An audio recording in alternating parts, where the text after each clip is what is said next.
గురుకుల ఉద్యోగ గైడ్ ప్రోగ్రామ్కి స్వాగతం. ఈరోజు ఈ లైవ్లో మనం ముఖ్యంగా వచ్చేసి రేపు 31 తారీఖున పరీక్ష రాయబోతున్న విద్యార్థులకు ఎలాంటి సందేహాలు ఉన్నాయి, పరీక్ష సమయము అలాగే పరీక్ష విధానము, దాంతోపాటు మిగతా ఏ సందేహాలున్నా ఈరోజు మీకు పూర్తి సమాచారాన్ని అందించడానికి మనతో టీఎస్పీఎస్సీ మెంబర్ మన్మథ రెడ్డి గారు మనతో ఉన్నారు. మీకు కూడా ఏమైనా డౌట్స్ ఉంటే కేవలం ఎగ్జామ్కు సంబంధించిన డౌట్స్ మాత్రమే, సబ్జెక్టుకు సంబంధించిన డౌట్స్ మనం రోజు ప్రోగ్రామ్స్లో చర్చించుకుంటున్నాం. ఈరోజు ఎగ్జామ్కు సంబంధించిన ఏదైనా డౌట్స్ మీకుంటే మీరు స్క్రీన్ కింద రన్ అవుతున్న నంబర్కు ఫోన్ చేసి మీరు పూర్తి సమాచారాన్ని తెలుసుకోవచ్చు. మీరు క్వశ్చన్ అడిగేటప్పుడు మీ టీవీ వాల్యూమ్ను మ్యూట్లో పెట్టుకొని మీరు ప్రశ్న అడగండి. సార్ నమస్తే. సార్ నమస్తే సార్. 31st ఎగ్జామ్ వచ్చేసింది సార్. మనం రోజు ప్రతి సబ్జెక్టు మీద లైవ్ ప్రోగ్రామ్స్ ఇక్కడ ఇస్తున్నాం. కాకపోతే ఈరోజు మీతో ప్రత్యేకంగా ఈ చర్చ పెట్టడానికి ప్రధాన కారణం, చాలా మందికి డౌట్స్ ఉంటాయి సార్. ఎగ్జామ్ ఎలా రాయాలి, ఏ సమయానికి పోవాలి, ఏం తీసుకుపోయి వెళ్ళాలని డౌట్స్ ఇవన్నీ ఉంటాయి సార్.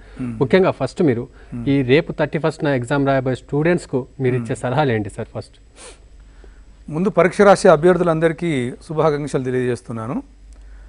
ఒకటేంటంటే రేపు మనకు 31st నాడు టీజీటీ అండ్ పీజీటీకి సంబంధించినటువంటి స్క్రీనింగ్ టెస్ట్ జరగబడుతుంది. తర్వాత 14th నాడు లాంగ్వేజెస్ అంటే తెలుగు, హిందీ, ఉర్దూ వీటికి సంబంధించినటువంటి స్క్రీనింగ్ టెస్ట్ నిర్వహించబడుతుంది. అయితే ఈ టీజీటీ అండ్ పీజీటీ రెండు టెస్టులు కూడా మార్నింగ్ 10 o'clock నుంచి మొదలుకుంటే మధ్యాహ్నం 12:30 వరకు మనం నిర్వహిస్తున్నాం. తర్వాత పోతే వీటిలో మొత్తం 150 క్వశ్చన్స్ ఉంటాయి. తర్వాత కూడా మళ్ళీ మార్క్స్ కూడా 150 ఉంటాయి. ఇందులో ముఖ్యంగా ఏంటంటే టైం మోర్ ఇంపార్టెంట్ మనం చూసుకోవాలి. టైం అంటే ఆ విషయాన్ని ఏంటంటే ఇప్పుడు 150 మార్క్స్లో కొంత ముఖ్యంగా మీరు పరీక్ష రాసి మీ అందరికి బాగా తెలుసు, జనరల్ ఎబిలిటీస్ ఉన్నది, జనరల్ స్టడీస్ ఉంటుంది, రెండో భాగంలో ఇంగ్లీష్ పేపర్ ఉంటుంది. అది కూడా ఇంగ్లీష్ కూడా మీకు 10th క్లాస్ స్టాండర్డ్ వరకు ఇంగ్లీష్ మాత్రమే ఉంటుందని చెప్పి మీకు స్పెషల్గా ప్రిస్క్రైబ్ చేయడం కూడా జరిగింది ఆల్రెడీ. నేను అనేదంటే అభ్యర్థులు అంటే ఏది పడితే అది చదవకుండా ఒక ఫోకస్డ్గా, అంటే మీకు వెబ్సైట్లో ఆల్రెడీ మీకు ఏం సిలబస్ ఉంది, జనరల్ స్టడీస్లలో కూడా ఏ అంశాలు మరి పరీక్షలో అడుగుతారు, మరి జనరల్ స్టడీస్లో ఏ అంశాలు ఉంటాయి, ఇంగ్లీష్లో కూడా ఏ అంశాలు ఉంటాయి అనేది స్పెసిఫిక్ ఇవ్వటం జరిగింది. కనుక వాటిని చూసుకొని వాటి ప్రకారం ప్రిపేర్ కావాలి, నెంబర్ 1. తర్వాత రెండవది ఏంటంటే పరీక్షకు రావటానికి బిఫోర్ మామూలుగా మనకు 10కి ఎగ్జామ్ స్టార్ట్ అనుకుంటున్నాం, 10 to 12:30. ఎప్పుడో అప్పుడు మనకు 8:30కే మనకు పరీక్ష హాల్కి రమ్మని చెప్తున్నాం. అంటే ఎందుకంటే పరీక్షకు బిగినింగ్ కంటే ముందు కొన్ని కార్యక్రమాలు ఉన్నాయి. అది మనకు బయోమెట్రిక్ థంబ్ ఇంప్రెషన్ తీసుకోవటము, ఫ్రిస్కింగ్ చేసుకోవటము. ఫ్రిస్కింగ్ అంటే ఏం లేదు, అంటే ఒకసారి చెకప్ చేయటం అనమాట. అభ్యర్థులకు చెకప్ చేసి ఏ ఫార్బిడెన్ మెటీరియల్ ఏం లేదు అని చెప్పేసి కన్ఫర్మ్ చేసుకోవటం కోసం ఆ ఫ్రిస్కింగ్ చేస్తారు. ఇట్లా 2-3 తర్వాత రూమ్ ఎక్కడ ఉంది, ఏ రూమ్లో మన హాల్ టికెట్ నెంబర్ పడింది, వీటిని చూసుకోవడం కోసం 8:30కే మేము హాల్గా మన పరీక్ష కేంద్రం రమ్మని చెప్తున్నాం. నేను అభ్యర్థులకు చెప్పేది ఏంటంటే ఒకరోజు బిఫోరే మీరు సాధ్యమైనంత వరకు ఆ సెంటర్ ఎక్కడుందో చూసుకుంటే మీకు నెక్స్ట్ డే రావడానికి చాలా ఈజీ అవుతుంది. ఎందుకంటే ఓసారి పోదాంలే, మనం చూద్దాంలే, అప్పటికప్పుడు దొరకకపోతుందా అనేటువంటి ఒక ఆలోచనతోటి అభ్యర్థులు ఏం చేస్తారంటే 11th అవర్లో ప్రయాణం అవుతుంటారు. దానివల్ల మనకి ఎన్ని ఇబ్బందులు రావచ్చు. అందువలన వాటన్నిటిని అవాయిడ్ చేయడం కోసం, ఇది కాకుండా కొన్ని మనకు పరీక్ష కంటే ముందు కూడా కొన్ని కార్యక్రమాలు ఉన్నాయి కనుక అవన్నీ కంపల్సరీగా మరి నిర్వహించాల్సిన కార్యక్రమాలు కనుక మీరు 8:30కే వెళ్ళాలి. 9:30లో మీకు హాల్లోకి ప్రవేశానికి అనుమతిస్తారు. 9లోకి పోయిన తర్వాత మీరు 9:30 హాల్లోకి పోయిన తర్వాత బేసిక్గా మీరు చూసుకోవాల్సింది మీది ఎక్కడ ఉంది, మీ సీటింగ్ ఎక్కడ ఉంది, ఇవన్నీ చూస్తారనమాట. హాల్లోకి పోయిన తర్వాత మీకు కొన్ని ఇన్స్ట్రక్షన్స్ ఉంటాయి. మీకు ఇన్స్ట్రక్షన్ ఏం చేయాలి, ఏం చేయకూడదు అనేటువంటివి కొన్ని ఇన్స్ట్రక్షన్స్ చెప్తారు. అక్కడ బ్లాక్ బోర్డ్ మీద కూడా మీరు ఒకసారి చూసుకోండి, మీ యొక్క టేబుల్ మీద ఉన్నటువంటి మీరు ఎక్కడైతే కూర్చున్నారో అక్కడ మీ నెంబర్ ఉందా, కోడ్ వేసి ఉందా, ఇవన్నీ చూసుకోవాల్సినటువంటి అవసరం ఉంది. ఒకటి ఏంటంటే పరీక్షకు రావడానికంటే బిఫోరు మీరు ఎలాంటి మెటీరియల్ తీసుకురావద్దు. ఇది చాలా సందర్భాల్లో చాలామందికి ఎన్నిసార్లు చెప్పినప్పటికి కూడా ఒక్కొక్కసారి ఏమవుతుందంటే ఇది పరీక్ష నిర్వాహకులకు ఇబ్బంది అవుతుంది, ఈవెన్ బయట వాళ్ళకు కూడా ఇబ్బంది అవుతుంది. ఎట్లంటే మనకు ఏమేమి తీసుకురావాలి, ఏం తీసుకురాకూడదు అనేటువంటిది మనకు ఇన్స్ట్రక్షన్స్లో ఉంటున్నాయి, వెబ్సైట్ పెట్టినటువంటి ఇన్స్ట్రక్షన్స్లో ఉంటున్నాయి, పేపర్లలో కూడా మనం ఇస్తున్నాం టైం టు టైం ఏమేం చేయాలి, ఏం చేయకూడదు అనేటువంటి విషయం మీద. అయినప్పటికి కూడా చాలామంది అభ్యర్థులు చేసిన పొరపాట్లే మళ్ళీ మళ్ళీ చేస్తూ ఉన్నారు. ముఖ్యంగా ఎలక్ట్రానిక్ గ్యాడ్జెట్స్ అనేవి, అంటే సెల్ ఫోన్ దగ్గర నుంచి మొదలుకుంటే ఐపాడ్ కానివ్వండి, క్యాలిక్యులేటర్ కానివ్వండి, ఇలాంటివి ఏవి పరీక్ష హాల్కు అనుమతించబడవు. ఈ విషయాన్ని మీరు బాగా దృష్టిలో పెట్టుకోవాలి. ఇది కాకుండా కూడా కొన్ని నియమ నిబంధనలు ఏంటంటే మనకి ఎంసెట్లో ఇట్లా వీటన్నిటిలో వచ్చినటువంటి అనుభవాలను దృష్టిలో పెట్టుకొని కొన్ని నిర్ణయాలు కొన్ని కఠినంగానే అనిపిస్తాయి అవి, కానీ అవి ఒక రకంగా చెప్పాలంటే మనం ఎఫిషియెంట్గా పరీక్ష నిర్వహించడానికి అది ఎంతో ఉపయోగపడతాయి. ముఖ్యంగా షూ వేసుకొని రావద్దని చెప్తున్నాం, నగలు పెట్టుకొని రావద్దని చెప్తున్నాం, ఇట్లా వ్యాలెట్ తీసుకురావద్దని చెప్తున్నాం. ఈ విధంగా మనకు కారు కానీ చేతులకు కానీ మెహందీ లాంటివి కూడా మనం పూసుకొని రావద్దని చెప్తున్నాం. అయినప్పటికీ కూడా మరి ఎంచేతనో కొంతమంది, అంటే అందరు కాదు కానీ ఎప్పుడో ఒక 1000 మందిలో ఒకరు ఉంటారు, అక్కడ కన్నా ఇష్యూ వస్తుంది అనమాట. కనుక ఇవన్నీ ఏమీ పరీక్ష హాల్లో అనుమతించబడవు. పరీక్ష కూర్చున్న తర్వాత, ఒకసారి సీటు మీద కూర్చున్న తర్వాత మీరు పరీక్ష అంటే భయం అనేది పక్కకు పెట్టుకోండి. ఈ పరీక్ష కాకపోతే ఇంకో పరీక్ష రాసుకోవచ్చు, ఎందుకంటే దీని తర్వాతనే మళ్ళీ డిఎస్సి ఉంది. కనుక మీరు ఏంటంటే మీరు తొందరపడితే కొంచెం భయానికి గురైతే ఏంటంటే కొన్ని తప్పులు చేసే ప్రమాదం ఉంది. ఆ తప్పులు ఏంటో కూడా మీకు నేను చెప్తా ఇప్పుడే. ముఖ్యంగా ఏమవుతుందంటే మొన్న గ్రూప్ 2 ఎగ్జామ్ రాసింది కదా, మీ అందరికీ తెలుసు. గ్రూప్ 2 ఎగ్జాము 7 లక్షల మంది అప్లై చేసాం. 7 లక్షల మంది అప్లై చేస్తే 5,20,000 మెంబర్సు పరీక్ష రాస్తే దాదాపు దగ్గరగా 50,000 మంది ఓఎంఆర్ షీట్ ఎట్టు నింపాలనో తెలియకపోవటం అనేటువంటిది చాలా ఆశ్చర్యం ఇస్తుంది అంటున్నా. ఓఎంఆర్ షీట్ ఎట్లా నింపాలనేటువంటి విషయం మీద మీకు అప్లికేషన్స్లో ఉంటుంది, వెబ్సైట్లో కూడా చూసుకోవచ్చు. ఇవాళ రేపు ఓఎంఆర్ షీట్ అనేటువంటిది 10th క్లాస్ ఎగ్జామ్లో కూడా ఓఎంఆర్ షీట్ పెడుతున్నాం మనం. అక్కడ కూడా మనం ఏం చేసినామంటే 10th క్లాస్ ఎగ్జామ్లో కూడా ఎవరి యొక్క హాల్ టికెట్తో పాటు ఆన్సర్ స్క్రిప్ట్ కూడా మన క్వశ్చన్ పేపర్ కూడా మీ పేరు మీదనే వస్తుంది ఓఎంఆర్ షీట్. అక్కడ ఓఎంఆర్ షీట్ మీరు ఏం చేసేదంటే ఆన్సర్ స్క్రిప్ట్ అతికించాల్సి వచ్చేది. ఆ యొక్క ఓఎంఆర్ షీట్ మీద లేదా అనేది కూడా కన్ఫర్మ్ చేసుకోవాలి. అది మనం 10th క్లాస్ నుంచే ఈ పని చేసినాం. ఇంకా 10th క్లాస్ కాదు, ఇంకో మాట మీకు చెప్పాలి. ఇప్పుడు రెసిడెన్షియల్ స్కూల్లో పిల్లలు చదువుతారు, 5వ తరగతికి అడ్మిషన్ టెస్ట్ ఉంటుంది. ఆ అడ్మిషన్ టెస్ట్ కూడా వాళ్ళకు కూడా ఓఎంఆర్ షీట్ పెడుతున్నాము. అంటే 5వ తరగతి పిల్లలకు కూడా మనం ఓఎంఆర్ షీట్ పెడుతున్నాం. అంటే ఆ పిల్లలు కూడా పరీక్ష రాసేటప్పుడు ఏదో మనం రైటింగ్లో రాయారు, మన యొక్క పెన్ మన బాల్ పెన్ తీసుకొని బబ్లింగ్ చేస్తారనమాట. మరి మనకు 5వ తరగతి నుంచి పిల్లలకు ఈ విషయం మీద ట్రైనింగ్ ఉన్న తర్వాత గ్రూప్ 2 పరీక్ష రాసే అభ్యర్థులు 50,000 మంది సరిగ్గా ఫామ్ నింపలేకపోయినరు అని అంటే ఒక్కొక్కసారి చాలా ఆశ్చర్యం వస్తుంది. కనుక అవి అవాయిడ్ కాకుండా చూసుకోవాలి. అది పెద్ద కష్టం కాదు. మీరు ఏం చేస్తారంటే లేట్గా వచ్చినప్పుడు, లేకపోతే సరిగ్గా ఎగ్జాక్ట్ టైంకి వచ్చినప్పుడు, లేకపోతే ఆధారబాధారకు వచ్చినప్పుడు ఏమవుతుందో అనే పొరపాట్లో వచ్చి దందన కూర్చోవటం వల్ల ఈ ప్రాబ్లం వస్తుంది. అప్పుడు కొంచెం మన హాల్ టికెట్ నెంబర్ వేసేటప్పుడు తప్పులు చేస్తాం. హాల్ టికెట్ నెంబరు మరియు ఆ యొక్క మన బబ్లింగ్ చేసేటప్పుడు, మళ్ళీ ఓఎంఆర్ షీట్లో హాల్ టికెట్ నెంబర్ బబ్లింగ్ చేసేటప్పుడు కూడా తప్పులు పోయేటువంటి అవకాశం.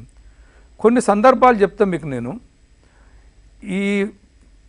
మీరు ఈ తప్పులు చేసిన తర్వాత మీరు ఒకవేళ మంచి పెర్ఫార్మెన్స్ ఇచ్చి కూడా సెలెక్ట్ అయ్యడానికి అవకాశం ఉండి కూడా మీరు ఒక హాల్ టికెట్ నెంబర్ సరిగా నింపకపోతే మీ పెర్ఫార్మెన్స్ క్యాన్సిల్ చేయబడుతుంది, మీ ఓఎంఆర్ షీట్ డిస్క్వాలిఫై అవుతుంది.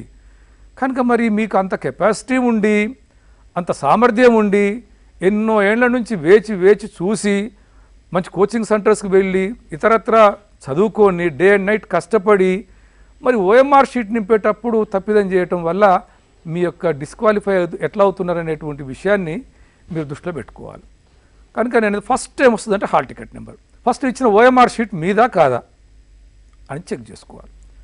మీది అని అనుకున్న తర్వాత అది కరెక్ట్ ఉందా లేదా, అంటే ఇక్కడ చినిగిపోయి ఉందా, సరిగ్గా ప్రింట్ కాలేదా, ఏదైనా ఓ పక్కన పడి నలిగిపోయిందా, లేకుంటే ఏమన్నా టేరింగ్ అయిందా, అంటే చినిగిపోయిందా, ఇట్లాంటివన్నీ కూడా ఒకసారి చూసుకున్న తర్వాత next hall ticket number enter చేయాలి. హాల్ టికెట్ నెంబర్ కరెక్ట్గా ఎంటర్ చేసుకోవాలి. సార్ చిన్న ఇది సార్ ఓఎంఆర్ షీట్ గురించి మనం చర్చించుకుని 2 కాలర్స్ రెడీగా ఉన్నారు సార్, చాలాసేపు నుంచి వెయిట్ చేస్తున్నారు. హలో, మీ పేరు, మీరు ఎక్కడి నుంచి మాట్లాడుతున్నారో చెప్పి మీ ప్రశ్నను స్పష్టంగా అడగండి. మీరు ప్రశ్న రేపు ఎగ్జామ్లో వచ్చే సందేహాల గురించి అడగండి, సబ్జెక్ట్స్ గురించి కాకుండా. సార్ ఏం లేదు సార్, అది సార్ ఇది సురేష్ యాదవ్ డిస్ట్రిక్ట్ నుంచి మాట్లాడుతున్నాను సార్. చెప్పండి సార్ ఇది మన ప్రిఫరెన్స్ లో మేము examination centre Hyderabad including HMD restriction అని పెట్టాం సార్. ఉమ్, అయితే మేము హాల్ టికెట్ డౌన్లోడ్ చేయగానే మాకు వరంగల్ సెంటర్ వచ్చింది సార్ అది. ఉమ్, అయితే నిన్న మాకు మళ్ళీ ఫోన్ లో మెసేజ్ వచ్చింది, redownload your hall ticket takes second one only as preference అని ఇచ్చారు. ఉమ్. అయితే సెకండ్ వన్ కూడా డౌన్లోడ్ చేసి మళ్ళీ మనకు సేమ్ అదే సెంటర్ చూపించింది సార్. ఏమైనా వచ్చింది? హైదరాబాద్లో సెంటర్ అని వచ్చిందా? హైదరాబాద్ సార్, వరంగల్ పడ్డది సార్ మాకు సెంటర్. అంటే మీది ఎక్కడ? పెట్టాను సార్ మేము. మీరు ఎక్కడ మీరు ఎక్కడ హైదరాబాద్లో అప్లై చేస్తుండ్రా? హైదరాబాద్ లో అప్లై చేస్తున్నాం సార్. ఇప్పుడు మొట్టమొదట మనం అనుకున్నది ఏంటంటే, సరే ఒక హైదరాబాద్లోనే పరీక్ష నిర్వహించాలనుకున్న మాట వాస్తవమే. కానీ తర్వాత ఏమైపోయిందంటే క్యాండిడేట్లు అభ్యర్థులు ఎక్కువ మంది పరీక్ష రాయటం వల్ల ఇది కాకుండా కూడా చాలా దూరాల నుంచి ఆదిలాబాద్ వాళ్ళందరినీ కూడా స్క్రీనింగ్ టెస్ట్ కింద దూరం ఎందుకు పిలవాలి అనేటువంటి ఆలోచన చేసి ఇప్పుడు 9 కేంద్రాల్లో మనం పరీక్ష నిర్వహిస్తున్నాం. మరి ఇప్పుడు హైదరాబాద్ వాళ్ళకు హైదరాబాద్లో పడాలనేటువంటిది ఏమి లేదు. అయినా ఒకసారి మీరు ఏం చేస్తారంటే, ఈ ప్రశ్న ఇది టెక్నికల్కి సంబంధించిన ప్రశ్నే కనుక, మరి హైదరాబాద్ నుంచి అప్లై చేసుకున్నటువంటి క్యాండిడేట్కు వరంగల్ ఎందుకు పడ్డాయి అనేటువంటి విషయాన్ని మీరు ఒకసారి ఆఫీస్కు వస్తే మేము క్లారిఫై చేస్తాము. అట్లా ఎందుకు పడింది అనేటువంటిది టెక్నికల్ టీమ్ తోటి మాట్లాడి చెప్తాము. ఒకవేళ అది డెలిబరేట్గా వేసిండ్రా, కావాలనే మొత్తం వేసిండ్రా, లేకపోతే మరి ఏదైనా అనుకోకుండా పొరపాటు దొరికిందా అనేటువంటి విషయాన్ని మేము చెప్తాం. రైట్ సార్, మరో కాలర్ రెడీగా ఉన్నారు. హలో, మీ పేరు, మీరు ఎక్కడి నుంచి మాట్లాడుతున్నారో చెప్పి మీ ప్రశ్న అడగండి. అంటే హలో హలో, చెప్పమ్మా. నమస్తే సార్. నమస్తే. అది సార్, ఇప్పుడు మేము TGT bio science and TGT Telugu apply చేసుకున్నాము. అయితే 31st ఏమో బయో సైన్స్ టీజీటీ రాయాలి కదా. అవును. జూన్ 14th ఏమో తెలుగు రాయాలి. ఇప్పుడు 2 ఫిలిమ్స్ రాసినప్పుడు ఇప్పుడు ఇందులో క్వాలిఫై కాకపోయినా అందులో క్వాలిఫై ఎట్లా మీరు నిర్ధారిస్తారు అని? ఈ ఎగ్జామ్ ఆ ఎగ్జామ్ సపరేట్ కదా. ఇప్పుడు ఇందులో క్వాలిఫై కాకపోతే, ఇప్పుడు ఇందులో కూడా ఏంటంటే 40 మార్కులు ఓసీ అభ్యర్థులకు, 35 మార్కులు బీసీ అభ్యర్థులకు, ఎస్సీ ఎస్టీ అభ్యర్థులకు వాళ్ళకు 30 మార్కులకు అని అనుకున్నాము. కనుక ఈ ఎగ్జామ్ వేరు, టీజీటీ ఎగ్జామ్ వేరు. మీరు మళ్ళీ అదనంగా మీరు ఏంటంటే పండిట్ పరీక్ష రాయటానికి కూడా, లాంగ్వేజ్ ఎగ్జామ్ రాయటానికి కూడా మీకు అర్హత ఉంది కనుక అది వేరే. దాంట్లో వచ్చిన మార్క్స్ని బట్టి దాని అర్హత నిర్ణయిస్తారు, దీంట్లో వచ్చిన మార్కుని బట్టి దీన్ని నిర్ణయిస్తారు. ఆ 2 సపరేట్ పరీక్షలు కనుక మీరు దాని గురించి మీరు ఎక్కువగా ఆలోచించాల్సిన అవసరం లేదు. రైట్ సార్, మనం ఓఎంఆర్ షీట్ మీరు చెప్పింది చాలా ఇంపార్టెంట్. చాలా ఇంకొక 2-3 విషయాలు ఒకటి తొందరగా క్విక్గా కంప్లీట్ చేస్తాను. ముఖ్యంగా ఫస్ట్ హాల్ టికెట్ నెంబర్ వేసిన తర్వాత కరెక్ట్ బబ్లింగ్ చేయండి. ఆ బబ్లింగ్ సరిగా చేయకపోతే, ఆ బబ్లింగ్ దగ్గర తొందర ఏముంటుంది చెప్పండి మీకు? ఎందుకంటే మీకు టైం ఉంటుంది, సఫిషియెంట్ టైం ఉంటుంది. కరెక్ట్ బబ్లింగ్ అంటే మీ హాల్ టికెట్కి అనుగుణంగా బబ్లింగ్ ఉందని చూడండి. రెండవది క్వశ్చన్ పేపర్ బుక్లెట్ కోడ్. ఆ క్వశ్చన్ పేపర్ బుక్లెట్ కోడ్లో మీకు ABCD అని ఇట్లా ఉంటాయి. అందులో ఏ ఉంటే మీ యొక్క ఓఎంఆర్ షీట్లో కూడా ఏ అని రాసుకోవాలి. దీంట్లో కన్ఫ్యూజన్ ఏముంటుంది? చిన్నదే కదా. నెక్స్ట్ పేపర్ కోడ్ అంటే మీరు ఆ రోజు టీజీటీ రాసింది అనుకోండి, దానికి సపరేట్ కోడ్ ఉంటుంది, అది రాయాలి. తర్వాత వెన్యూ కోడ్ అంటే మీరు ఏ కేంద్రంలో రాస్తున్నారో దానికి కూడా ఒక కోడ్ ఇస్తారు. ఆ కోడ్ కూడా ఈ బబ్లింగ్ ద్వారా మనం నింపుకోవాలి. ఈ బబ్లింగ్ చేసేటప్పుడు కూడా only ball point pen use చేయాలి. బాల్ పాయింట్ పెన్ కూడా బ్లూ పెన్ కానీ లేకపోతే బ్లాక్ పెన్ కానీ యూజ్ చేయాలి. పెన్సిల్ తోటి బబుల్ చేయడం అనేది కాదు. ఆ బబ్లింగ్ చేయడం కూడా ఎన్ని రకాలుగా అంటే ఒకసారి ఆశ్చర్యం వేస్తుంది. బబ్లింగ్ కంప్లీట్ చేయాలి దాన్ని. ఆ సర్కిల్ ఉంటుంది కదా, ఆ సర్కిల్ కంప్లీట్గా నింపేయాలి దాన్ని. కొంతమంది ఏం చేస్తారంటే దాంట్లో రైట్ గుర్తు పెడతారు, కొంతమంది సగం నింపుతారు, కొంతమంది ఇంకోది ఇంటూ గుర్తు పెడతారు, కొంతమంది మధ్యలో గ్యాప్ వదిలి పెడతారు. ఇవన్నీ ఏమవుతుందంటే అది మనకు రేపు స్కానింగ్ చేసేటప్పుడు అది యాక్సెప్ట్ చేయదు కంప్యూటర్, అక్కడ స్కానింగ్ మిషన్ యాక్సెప్ట్ చేయదు. కనుక అభ్యర్థులు ఏంటంటే ఆదరాబాదరాగానో తొందరపడో మీరు దాన్ని కంప్లీట్గా నింపకపోయినట్టయితే తీసుకోవాలి. ఇప్పుడు నేను చెప్పినటువంటి ఈ 4 ఫీల్డ్లు కూడా పర్ఫెక్ట్గా చూసుకోవాలి. తర్వాత మీ సిగ్నేచర్ ఉంటుంది, ఆ సిగ్నేచర్ కూడా చూడాలి. ఇది కాకుండా నామినల్ రోల్ ఉంటుంది. నామినల్ రోల్లో కూడా మీ పర్టికులర్స్ ఉంటుంది, ఫోటో కాపీ అని కూడా అంటారు దాన్ని. దాంట్లో కూడా ఒకసారి మీరు చూసుకొని ఈ యొక్క కోడ్లు కొన్ని అడుగుతారు, సబ్జెక్ట్ కోడ్ మీరు ముఖ్యంగా మీ పేపర్ కోడ్ వేయమని చెప్తారు, అది కూడా వేయాలి. అది ఆ నామినల్ రోల్లో కూడా తప్పకుండా వేయాలి. మీ యొక్క ఇన్విజిలేటర్ మీ దగ్గర తీసుకొస్తాడు, రాకుంటే మీరు అడగాలి తప్పకుండా, ఇదే నామినల్ రోల్. ఎందుకంటే దాంట్లో కూడా మేము వెరిఫై చేసుకుంటాం అప్పుడు. ఇంకొకటి ఏంటంటే నామినల్ రోల్లో కూడా దాన్ని ఫోటో అటెండెన్స్ అని కూడా అంటాం మనం. ఆ నామినల్ రోల్లో కూడా మీరు చేయాల్సింది ఏంటంటే ఒక్కోసారి మీ డేటా తప్పుపడింది అనుకోండి, ఏదన్నా ఇప్పుడు మీకు తెలిసిపోతుంది. ఇప్పుడు మీ యొక్క హాల్ టికెట్ డౌన్లోడ్ చేసుకోగానే తెలిసిపోతుంది. అంటే మీ డేట్ ఆఫ్ బర్తో లేకపోతే ఏదైనా స్పెల్లింగ్ మిస్టేకో లేకపోతే ఇంకేదైనా ఫీల్డ్ తప్పు పడ్డప్పుడు అప్పుడు కూడా దానికి సరి అయినటువంటి ఆధారం చూసి కరెక్షన్ చేసుకోవచ్చు నామినల్ రోల్లో. ఆ రకమైనటువంటి ఫెసిలిటీ ఉంది కనుక వాటిని దృష్టిలో పెట్టుకోవాలంటున్నాను నామినల్ రోల్ కూడా. నెక్స్ట్ పరీక్ష యాక్చువల్గా మనకు రాస్తున్నాం. ఇక రాసేటప్పుడు కూడా ఏంటంటే జనరల్ స్టడీస్ ఉంటుంది, మనకు జనరల్ ఎబిలిటీ ఉంటుంది, తర్వాత ఇంగ్లీష్ పేపర్ ఉంటుంది. ముందు ఆ జనరల్ ఎబిలిటీ అన్నప్పుడు రీజనింగ్ అట్లాంటి టెస్ట్ కూడా ఉంటుంది. ఉన్నప్పుడు మీరు ఒక్క దగ్గర స్ట్రక్ అయిన దానికంటే కూడా ముందు వచ్చినాయని రాసుకోవటం పోవటం బెటర్. తర్వాత కొంచెం డిఫికల్ట్గా ఉన్నాయి, కొంచెం డౌట్ఫుల్గా ఉన్నాయి, అనుమానాస్పదంగా ఉన్నటువంటి ప్రశ్నలన్నీ కూడా చివరికి చేసుకుంటే బెటర్. అక్కడ కూడా ఏం చేస్తారంటే తొందరపడి ఒకదానికి బబ్లింగ్ చేసేసి, అంటే ఆన్సర్లు కూడా బబ్లింగ్ స్టేజ్లో ఉంటాయి కదా, 4 ఆన్సర్స్ ఉంటాయి. వాటిని కూడా సెకండ్ ఆన్సర్ అయితే రెండో దానికి బబుల్ చేయాలి, ఫస్ట్ దానికి ఫస్ట్ దానికి బబుల్ చేయాలి. అట్లా చేసినప్పుడు కూడా మీరు ఏం చేస్తారంటే తొందరపడి ఒకటి చేసిన తర్వాత ఏమైపోద్ది అంటే మీకు తెలిసిపోతుంది ఏంటంటే అరే ఇది నేను పొరపాటు చేసిన, ఇట్లా చేయాల్సిన పని కాకుండా మొదటి ఆన్సర్ కరెక్ట్ కాదు, రెండో ఆన్సర్ కరెక్ట్ అని అప్పుడు మీరు రియలైజ్ అవుతారు. అప్పుడు ఏం చేస్తారంటే మీరు ఫ్లూయిడ్ పెట్టో లేకపోతే రేజర్ పెట్టో రకరకాల పద్ధతులతోటి మీరు దాన్ని కొట్టేసి దాన్ని చెరిపేసి మళ్ళీ కరెక్ట్ ఆన్సర్ రాయడానికి ప్రయత్నం చేస్తారు. ఇది చేయటం వల్ల ప్రయోజనం లేదు, అది స్కానింగ్లో రాదు. కనుక మీరు ఆన్సర్ రాసేటప్పుడే 1-2 సార్లు ఆలోచించుకొని కరెక్ట్ రాసుకోండి. ఎందుకంటే మీరు బబ్లింగ్ చేసిన తర్వాత దాని మీద ఫ్లూయిడ్ పెట్టో లేకపోతే బ్లేడ్ తోటి పెట్టో లేకపోతే ఇరేజర్ తోటి చెడిపోయి మళ్ళీ దాన్ని కరెక్ట్ చేద్దాం అనుకుంటే మాత్రం అది డిస్క్వాలిఫై అవుతుంది. అది రైట్ సార్. మరో కాలర్ రెడీగా ఉన్నారు సార్. హలో, మీ పేరు, మీరు ఎక్కడి నుంచి మాట్లాడుతున్నారో చెప్పి మీ ప్రశ్న అడగండి. Hello hello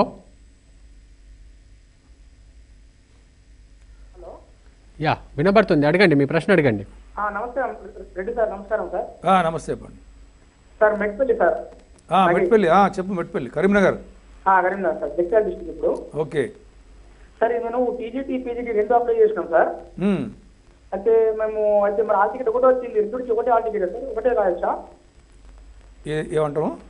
TGT PGT 2 apply చేశాను సార్ నేను. అయితే మరి 2 ఎగ్జామ్స్ కి ఒకటే హాల్ టికెట్ తోటి ఒకటే ఎగ్జామ్ రాస్తే సరిపోతుంది. అంటే హాల్ టికెట్ ఒకటే సరిపోతుంది, ఎగ్జామ్స్ 2 రాయాలి. అంటే 2 సార్లు రాయాలా లేకుంటే 10 to 12 30 మధ్యలో ఒకటే ఎగ్జామ్ రాస్తారా సార్? అంటే ఒకటే ఎగ్జామ్ ఉంటుంది sir. PGT TGT timing same. ఆయన రెండుకి అప్లై చేసుకున్నారు, అందుకే ఒకటే ఎగ్జామ్ రాయాల్సి వస్తుంది. సేమ్ టైం ఉన్నప్పుడు ఒకటే ఎగ్జామ్, ఏదో ఒకటి పీజీటీ అన్న రాయొచ్చు, టీజీటీ అన్న రాయొచ్చు. ఆయన ప్రశ్న అదే సార్. పీజీటీకి టీజీటీకి ఒకటే టైమింగ్ ఎగ్జామ్ ఉంది అనేటువంటిదా? అట్లేం ఉండదే. టీజీటీకి మనకు స్క్రీనింగ్ టెస్ట్ ఒకటే స్క్రీనింగ్ టెస్ట్ పెట్టినప్పుడు రెండింటికి కాదా, దానికి సపరేట్ టెస్ట్ ఉండాలి డెఫినెట్గా. నేను దీని గురించి మళ్ళీ ఒకసారి కన్ఫర్మ్ చేస్తాను తొందరలోనే. మరో కాలర్ రెడీగా ఉన్నారు సార్. హలో, మీ పేరు, మీరు ఎక్కడి నుంచి మాట్లాడుతున్నారో చెప్పి మీ ప్రశ్నను స్పష్టంగా అడగండి. మంచిర్యాల నుంచి మాట్లాడుతున్నాను. చెప్పండి శ్రీకాంత్, ప్రశ్న అడగండి. సార్ 2 డౌట్స్ ఉన్నాయండి సార్. ఒకటి, ఇప్పుడు టీజీటీ పీజీటీ కామన్ గా అప్లై చేశాం సార్ నేను. మరి ఇప్పుడు కామన్ ఒకటే ఎగ్జామ్ ఉంది, రెండింటికి కన్సల్ట్ చేస్తారా ఏదైనా ఒకటే కన్సల్ట్ చేస్తారా? రెండింటికి 2 ఎగ్జామ్స్ రాయాల్సిందే, మీరు రెండింటికి కన్సల్ట్ చేస్తారు. 2 ఎగ్జామ్స్ అంటే మరి ఎగ్జామ్ డేట్ ఒకటే అని చెప్పేసి చెప్పారు కదా సార్. డే టు టైం మొత్తం ఒకటే ఉంది, 2 ఎగ్జామ్స్ పెట్టట్లేదుగా. నేను 1 నిమిషం ఆగండి, ఇప్పుడు వరకు మీకు క్లారిఫై చేపిస్తాను. ఒక 5 నిమిషాలు 2 సెకండ్స్లో ఇంకో ప్రశ్న తీసుకోండి. ఇంకో నెక్స్ట్ మీకు ఇంకో డౌట్ ఉంది అన్నారు కదా, అది కూడా అడగండి. హలో, 150 మార్క్స్ అన్నారు కదా. 150 మార్క్స్ ఉంటుంది. ఇప్పుడు 3 పార్ట్స్ కి ఈక్వల్ డిస్ట్రిబ్యూషన్ ఉంటుందా సార్, లేకపోతే ఎట్లా ఉంటుంది సార్ అది? ఇప్పుడు 2 పేపర్లు కదా, దాంట్లో మీకు ఒకటేమో జనరల్ స్టడీస్, జనరల్ ఎబిలిటీస్, తర్వాత జనరల్ ఇంగ్లీష్ కదా, దాదాపు ఈక్వల్ గానే ఉంటుంది. మూడింటికి 50-50 ఈక్వల్ గానే ఉంటాయి. 3కి 3 పార్ట్స్ ఈక్వల్ డిస్ట్రిబ్యూషన్ ఉంటుంది. Okay, thank you. ఇంకా టీజీటీ పీజీటీ చెప్పండి సార్. చెప్తా మీకు లోపల క్లియర్ చేసేస్తా మీకు పోయే వరకు. Right sir. ఇక ఇంకో క్వశ్చన్ సార్, మనకు మీరు డిఓ కూడా చేశారు, చాలా సీనియరు, విద్యార్థుల మైండ్ సెట్ తెలిసి ఉంటుంది. ప్రతి ఎగ్జామ్కు 1 minute లేట్ అయితే నాట్ అలౌడ్. దీనివల్ల చాలా మంది సఫర్ అవుతుంటారు సార్. ఈ ఎగ్జామ్ కూడా అది ఉందా? దాన్ని ఎలా? దీనికి కూడా మనం లేట్ రావడానికి, లేట్ వస్తే మనం తీసుకుని 2 hours ముందు రమ్మని చెప్తున్నాం. ఇంకా మేము పాయింట్కి లేట్ వచ్చే అనేటువంటి ఆలోచనే చేయొద్దు. అది ఆ ప్రశ్న ఉత్పన్నం కాదు. ఎందుకు ఉత్పన్నం కాదని అంటే ఇక్కడ మనకు బయోమెట్రిక్ ఒకటి మనం టెస్ట్ చేస్తున్నాం. అంటే పిల్లవాళ్ళ యొక్క ఫోటో అది తీసుకోవటం, తర్వాత వాళ్ళ యొక్క ఐరిష్ తీసుకోవటం, వాళ్ళ ఫోటో ఇట్లా తీసుకోవటం, కన్ఫర్మ్ చేసుకోవటం, ఇవన్నీ ఉంటాయి. తర్వాత ఫ్రిస్కింగ్ చేసుకోవటం. 10కి ఎగ్జామ్ అనుకుంటే మనం 8:30కి రమ్మని చెప్తున్నాం కనుక ఆ ప్రశ్న ఉదయించదు. లేట్ అనేటువంటి దానికి టాలరేట్ చేయరు అంటున్నాం. రెండోది ఏంటంటే పరీక్ష హాలు చివరిదాకా ఉండాలి. లాస్ట్ మినిట్ దాకా కూడా ముందు ఒక నిమిషం కూడా మనం బయటకు పంపించడానికి లేదు. పరీక్ష అయిపోయిన తర్వాత కూడా ఇంకొక విషయం ఏంటంటే ఇక్కడ మనం గమనించాల్సింది, ఓఎంఆర్ షీటు ఇన్ డూప్లికేట్ ఉంటుంది. అంటే ఒరిజినల్ ఉంటుంది, తర్వాత పోతే మళ్ళీ డూప్లికేట్ ఉంటుంది. ఒరిజినల్ అంటే పై భాగాన ఉండేదాన్ని ఒరిజినల్ అంటాం, కింద అంటే కార్బన్ పేపర్ కింద ఉండేటువంటి దాన్ని డూప్లికేట్ అంటాం. పరీక్ష రాసిన తర్వాత అభ్యర్థులు డూప్లికేట్ని తీసుకొని పోవచ్చు. ఒరిజినల్ మాత్రం ఎట్టి పరిస్థితుల్లో పైన ఉన్నటువంటి పేపర్ను మాత్రం తీసుకుపోవడానికి లేదు.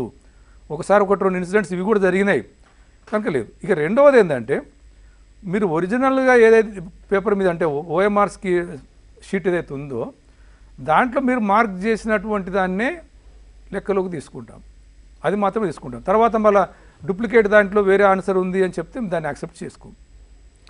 Right sir. ఇక హాల్ టికెట్తో పాటు ఏవేవి తీసుకురావాల్సిన అవసరం ఉందంటారు సార్?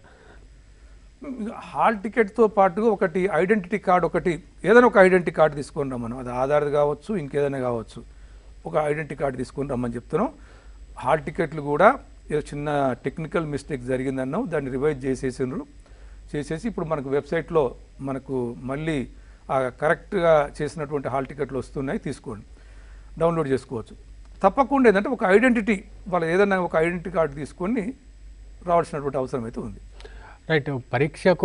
పరీక్షకు హాజరయ్యే వాళ్ళు ఖచ్చితంగా 1 మినిట్ ముందు రావాల్సి ఉంటుంది. మనకు ఎంసెట్తో పాటు మిగతా కాంపిటేటివ్ ఎగ్జామ్స్ కూడా ఇది ఖచ్చితంగా చేస్తున్నారు 1 మినిట్ కాబట్టి మీరు 1 అవర్ ముందే రావాల్సి ఉంటుంది. చాలా రోజులకెళ్ళి మీరు ప్రిపేర్ అవుతుంటారు సంవత్సరాల తరబడి, కాబట్టి మీరు కాస్త టైంను వెచ్చించి 1 అవర్ ముందే ఎగ్జామ్ సెంటర్కు వచ్చేలా చూసుకోండి. అలాగే సార్ చెప్తున్నట్టుగా మీరు ఎంత ప్రిపేర్ అయినప్పటికీ కూడా ఓఎంఆర్ షీట్ అనేది చాలా ఇంపార్టెంట్.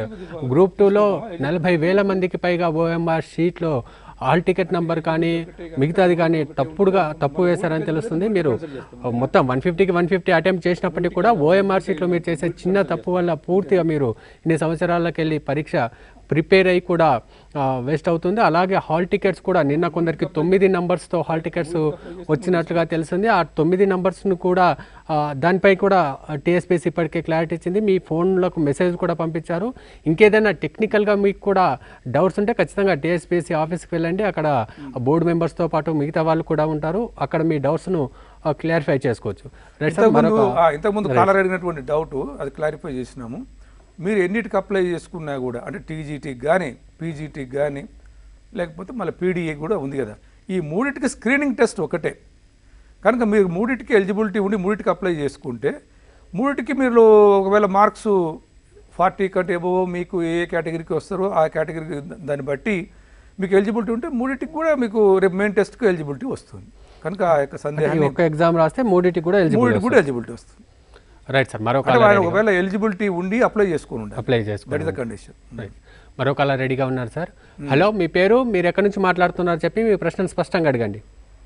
హలో చెప్పమ్మా. హలో చెప్పండి. హలో చెప్పండి. నమస్తే అండి. నమస్తే. మేము క్రాఫ్ట్కి గురుకులానికి అప్లై చేసామండి. అయితే ఈ ఎగ్జామ్ లో తెలుగులో ఉంటుందా ఇంగ్లీష్లో ఉంటుందా అర్థం కావట్లేదు సార్. క్రాఫ్ట్ అంటే ఇప్పుడు మీకు అది తెలుగులో ఉంటుందా ఇంగ్లీష్లో ఉంటుందా అనేది ఇంకా దానికి ఎగ్జామ్ డేట్ ఇవ్వలేదు. ఒకటి ఎగ్జామ్ డేట్ వచ్చేటప్పటికి అది కూడా క్లియర్ చేస్తాం. రెండవది ఏంటంటే మీరు మరి ఇంగ్లీష్ మీడియం రెసిడెన్షియల్ స్కూల్స్కు మీరు అప్లై చేసుకుంటున్నారు. ఎక్సెప్ట్ లాంగ్వేజ్ తప్ప మిగతా అన్నీ కూడా స్క్రీనింగ్ టెస్ట్ అంతా కూడా మెయిన్ టెస్ట్ కూడా ఇంగ్లీష్లోనే ఉంటుంది. దాంట్లో మీరు ఇంకా వేరే అనుమానం పెట్టుకోవాల్సినటువంటి అవసరం లేదు. ఎందుకంటే ఇది తెలుగు మీడియం స్కూల్స్ కావు కదా. ఇప్పుడున్న రెసిడెన్షియల్ స్కూల్స్ 5 కూడా ఇంగ్లీష్ మీడియం స్కూల్సే, కానీ ఇంగ్లీష్లోనే ఉంటుంది. లాంగ్వేజెస్ అన్నప్పుడు తెలుగు పరీక్ష, తెలుగు పోస్ట్ కోసము మరి స్క్రీనింగ్ టెస్ట్ రాసినప్పుడు అతను తెలుగు పోస్ట్ కోసమే అప్లై చేసుకుంటూ కనుక అప్పుడు స్క్రీనింగ్ టెస్ట్ తెలుగులో ఉంటుంది, హిందీ వాళ్ళకి హిందీలో ఉంటుంది తప్ప మిగతా వాటన్నిటికి కూడా ఇంగ్లీష్లోనే ఉంటుంది. రైట్ సార్, మరో కాలర్ రెడీగా ఉన్నారు సార్. హలో, మీ పేరు, మీరు ఎక్కడి నుంచి మాట్లాడుతున్నారో చెప్పి మీ ప్రశ్న అడగండి. సార్ నా పేరు నమస్కారం సార్, నా పేరు అర్షియా, సిద్దిపేట నుంచి మాట్లాడుతున్నాను.